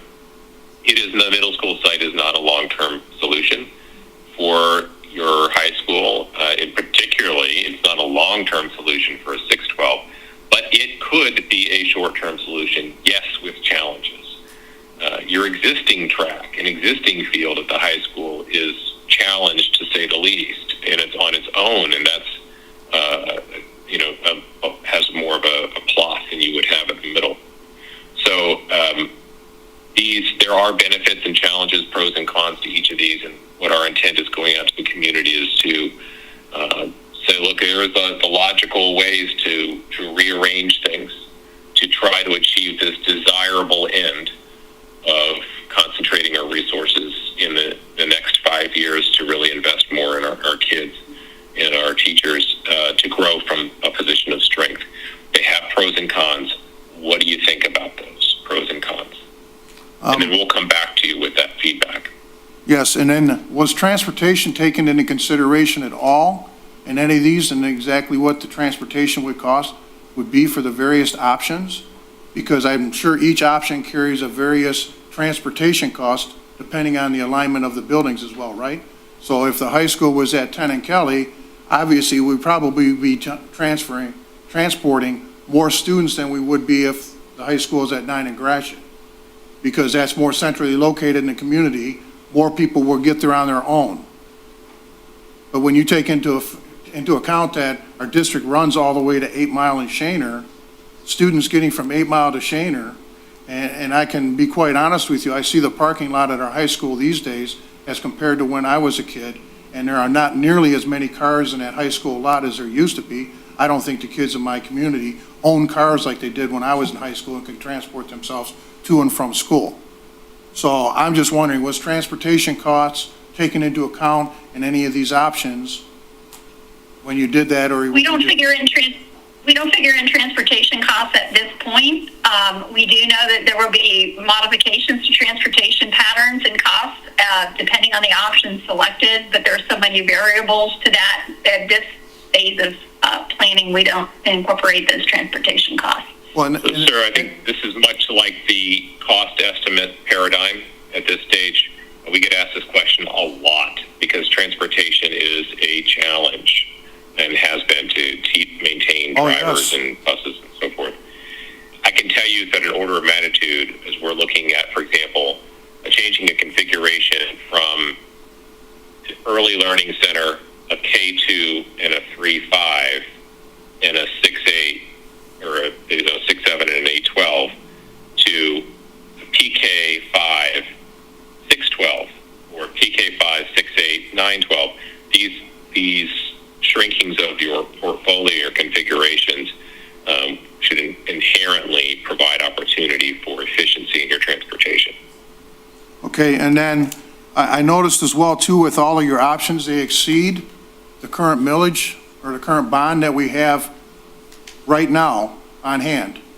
So Yes, sir. therefore, if we were going to utilize or go with any of these particular options, or probably even a hybrid option, that means that we will probably have to do it in a phase approach and then try to secure more funding at some point so that we can complete whatever option we would want to peruse. So at this point, we're not necessarily making our decision based upon the funding we have and deciding what we have right now, because what we have right now will not complete any of these options. So what we have to do is we have to look at what we got and say, okay, we can head down a particular road, but we might only get the first step of it done, and then we may have to go back to the public and say, hey, this is in phase 2, we wanted to do this. But in the meantime, we would still be in a place where we'd be able to educate our kids. But it might just be, hey, we can only get so far, and if you want us to take the next step, the public, we're going to need, some additional financial resources to complete this project. If not, it's going to stay where it's at until we can. Basically, that's what would have to happen, right? I mean, so if we did a phase 1, and we go off a bond, and the public says, no, we're not going to approve the bond, then we have to stay where we're at until we can get that additional money. Correct? I mean, that's fair, right? Yes, sir, it is. What we want to do in these options is work with you all in your community and identify what's the vision here. Where does the ship head on? Where do you want to go? What's the long-term vision? You can't get there tomorrow, but you can set course on the direction that you want to go to be able to invest in your buildings and invest in your kids and your teachers at a higher rate. What does that look like? Once that direction is set, we work with Robert and Christine on what's that first step there to work towards that within the allocation that you have. What that would practically mean is that if you are temporarily getting out of some buildings, that you could take those allocations and reappropriate them to concentrate in the buildings that you are concentrating in for for now. And then we would use the bond dollars right now as your phase one funding. And then as those are exhausted, is that in the next couple of years, certainly that will be the time to work with your community and say, okay, this is the vision that we set. We've made these changes towards that vision. We've exhausted our dollars. Let's go for this next phase. What does that look like? Yeah, see, because and this is one man's opinion, my philosophy is identify what your vision is, then identify the hurdles you need to overcome in order to reach that vision. And I think that's where we need to go. And right now, we're just basically going to establish what our vision is. Through what we do here at this table and interacting with our community, we're going to establish what our vision is. And then at that point, we'll identify the various hurdles that we're going to have. Because it's not always going to be finances. It could be, we may have to shape public opinion or something, right?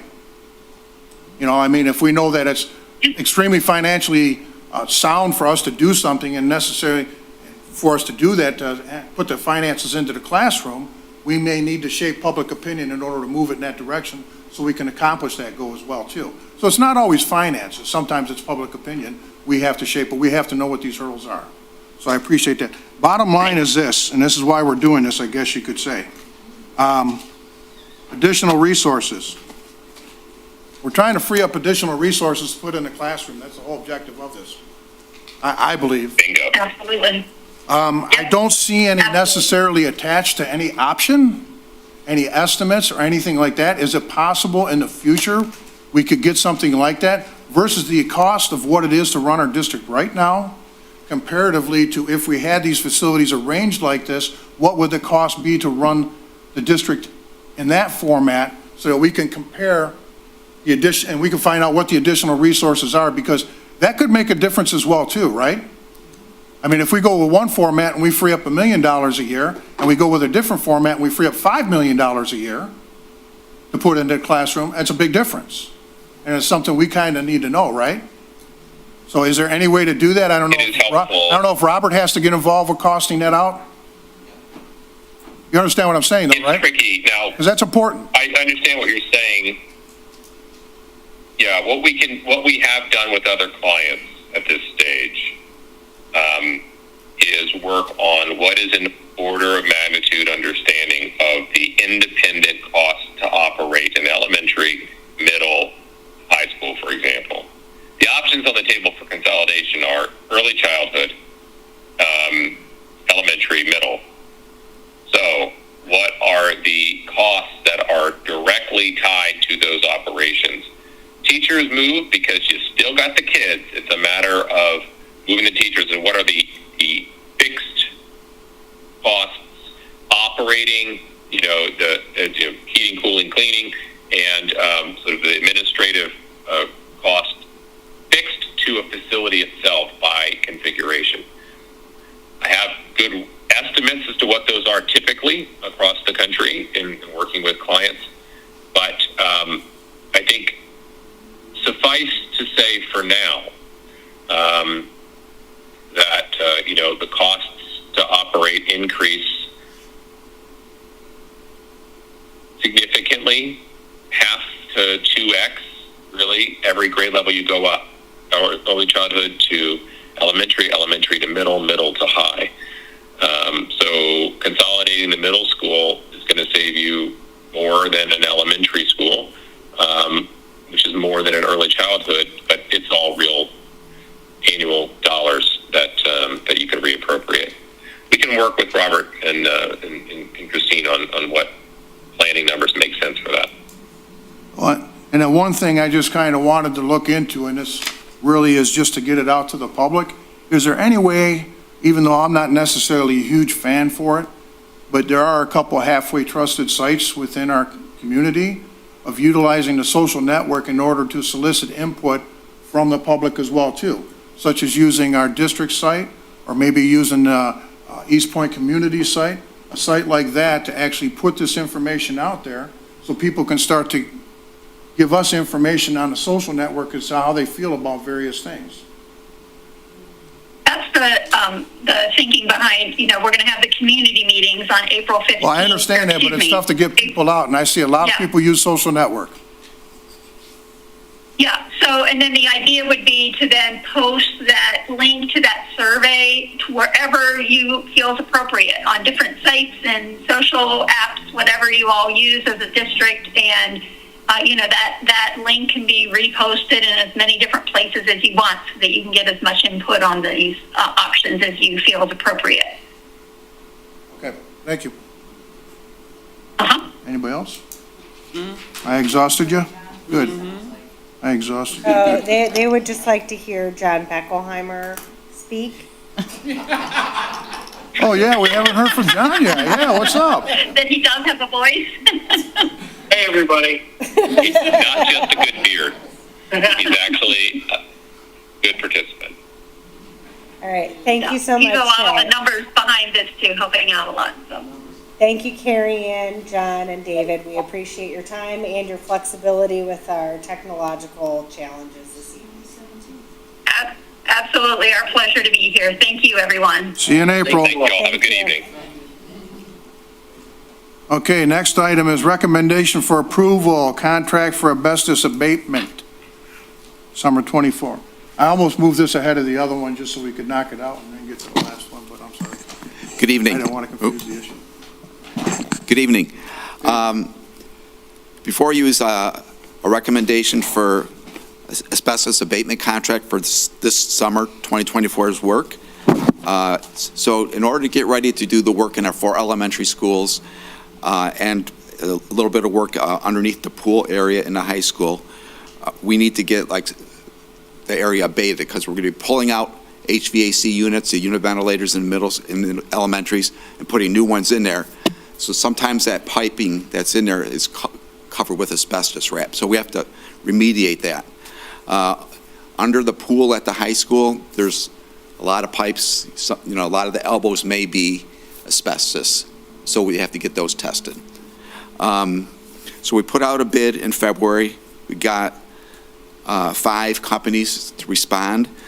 The pricing is quite a range from $95,800 low bid to $319,600. So our construction manager, Barton Mallow, met with the low-cost bidder and made sure that everything was captured in their specifications. Rather, their bid included everything in our specifications, and they found that it did.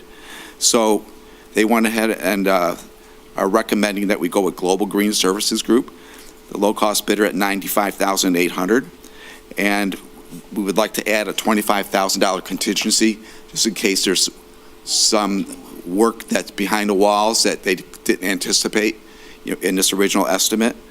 So that brings the total we're seeking approval for to $120,800.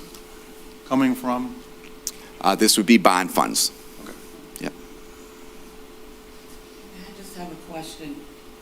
Does the recommendation have to do with how we are going to look at each one of these facilities?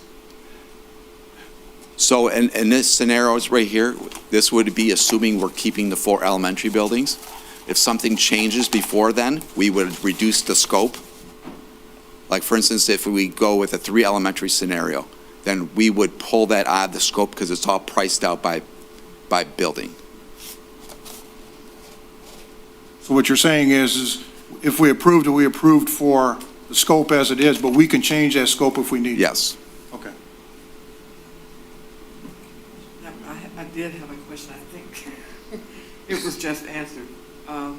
Because of what I'm looking at is, if we approve this for now, you said you need this done in order to get for summer school, right? It takes, For like, the for summer. instance, this planning has been in place for over a year, because we had to order Right. ventilators a year ago. Right. Right, so, Well, I'm just wondering at the wisdom of doing a whole lot of anything and then maybe having not needed it at some point or other. That's my concern right now. Right. It just looks like a lot of money. right. And, had we known the events, ESSER money and that type of thing back when we started this process, things would probably have been different. But that's The why, other piece is the scope of the work is on the 4 elementary schools. In all of the scenarios that were just shared with us, all of those schools stay online in some capacity. If we decide to keep an early learning center and it might swing into another school, of those 4 elementary schools, all of those schools stay online. Even Bellevue, if we decide that we're going to use Bellevue campus as a high school campus, it still stays online or gets modified. Yeah. So we felt confident bringing this work forward because, again, the asbestos abatement is necessary to move forward. And those 4 elementary schools, like 4 Sentinels standing in our community, will be online in some ideation. So we felt comfortable bringing this work forward.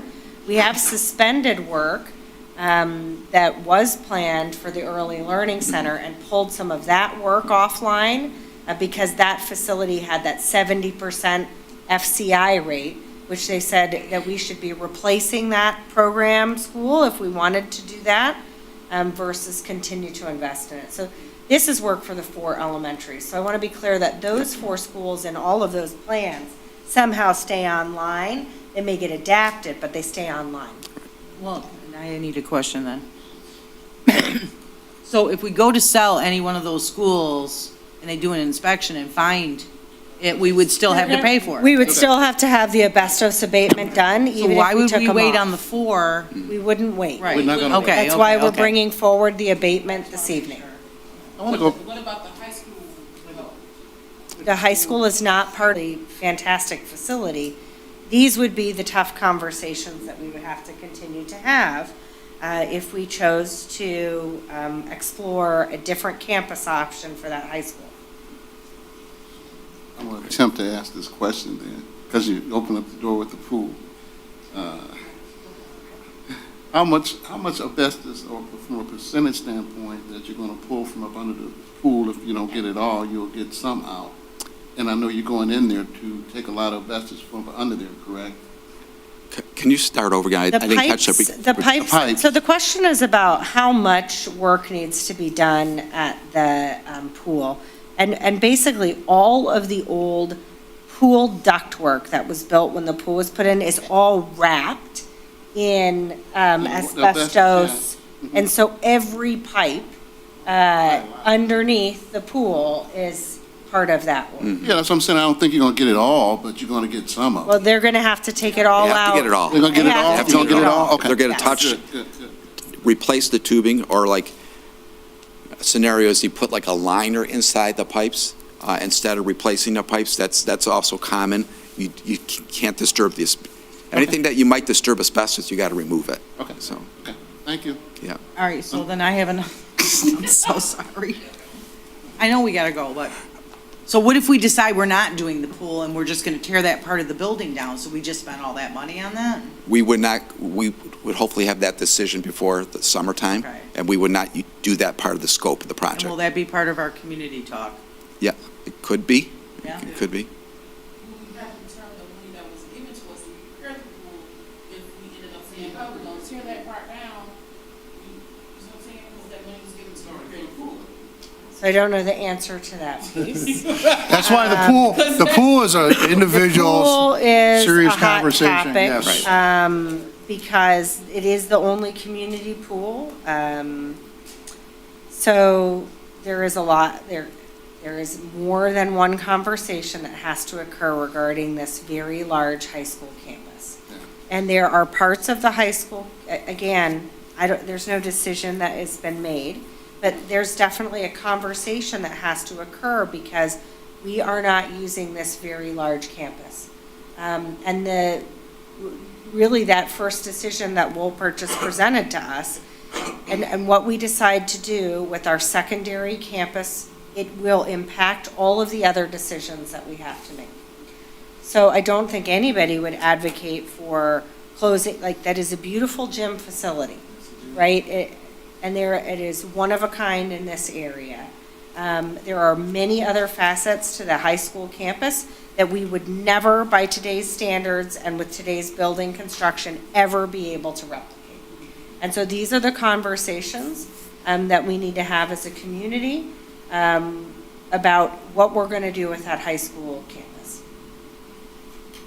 But this asbestos abatement needs to move forward. Yes. So that we can finish the rest of the work. Irregardless of what we decide about our facilities, we do need this asbestos abatement to happen so that we can get Pleasant View's casement work wrapped up as well and carry on with a number of other summer projects that we Correct. planned with sinking fund and ESSER fund money.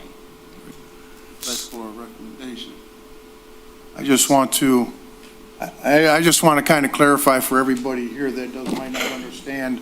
The discussion starts out by the fact that State Senator Veronica Kleinfeld appropriated, or got $500,000 appropriated to the school district to make the pool at the high school operational again, which it has not been operational for quite some years now.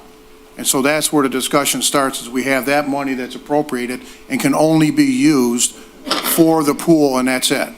We can't use it anywhere else on any other facilities. So that's why this discussion, and a lot of things filter into it as far as facility usage. We have $500,000 to bring that up to snuff. And, you know, I guess the only question that arises out of that, is it possible to get the asbestos abatement on the pool done with the funds that we got from the state, rather than bond money? So that we could save the bond money to utilize someplace else. Is that possible? I don't know. So I mean- there are many possibilities for how the work happens. What we're proposing to you this evening is that in order for anything else to happen, the asbestos abatement needs to move forward. And so, again, we would like to get the asbestos abatement done because nothing else can proceed until that is finished. Let's get her. Okay, I would move that the board approve the contract for asbestos abatement summer 2024 as presented. Support. I think we've had everything. Yeah. Yep. But can you please call the vote? I can. Mr. Grunberg, Yes. Mr. Roscoe, Yes. Dr. Early, Yes. Mr. Williams, yes. Mrs. Rayford, Yes. Mrs. Richardson, Yes. Mrs. Grunberg. Yes. Okay, motion carries and meeting adjourned. Now, there were the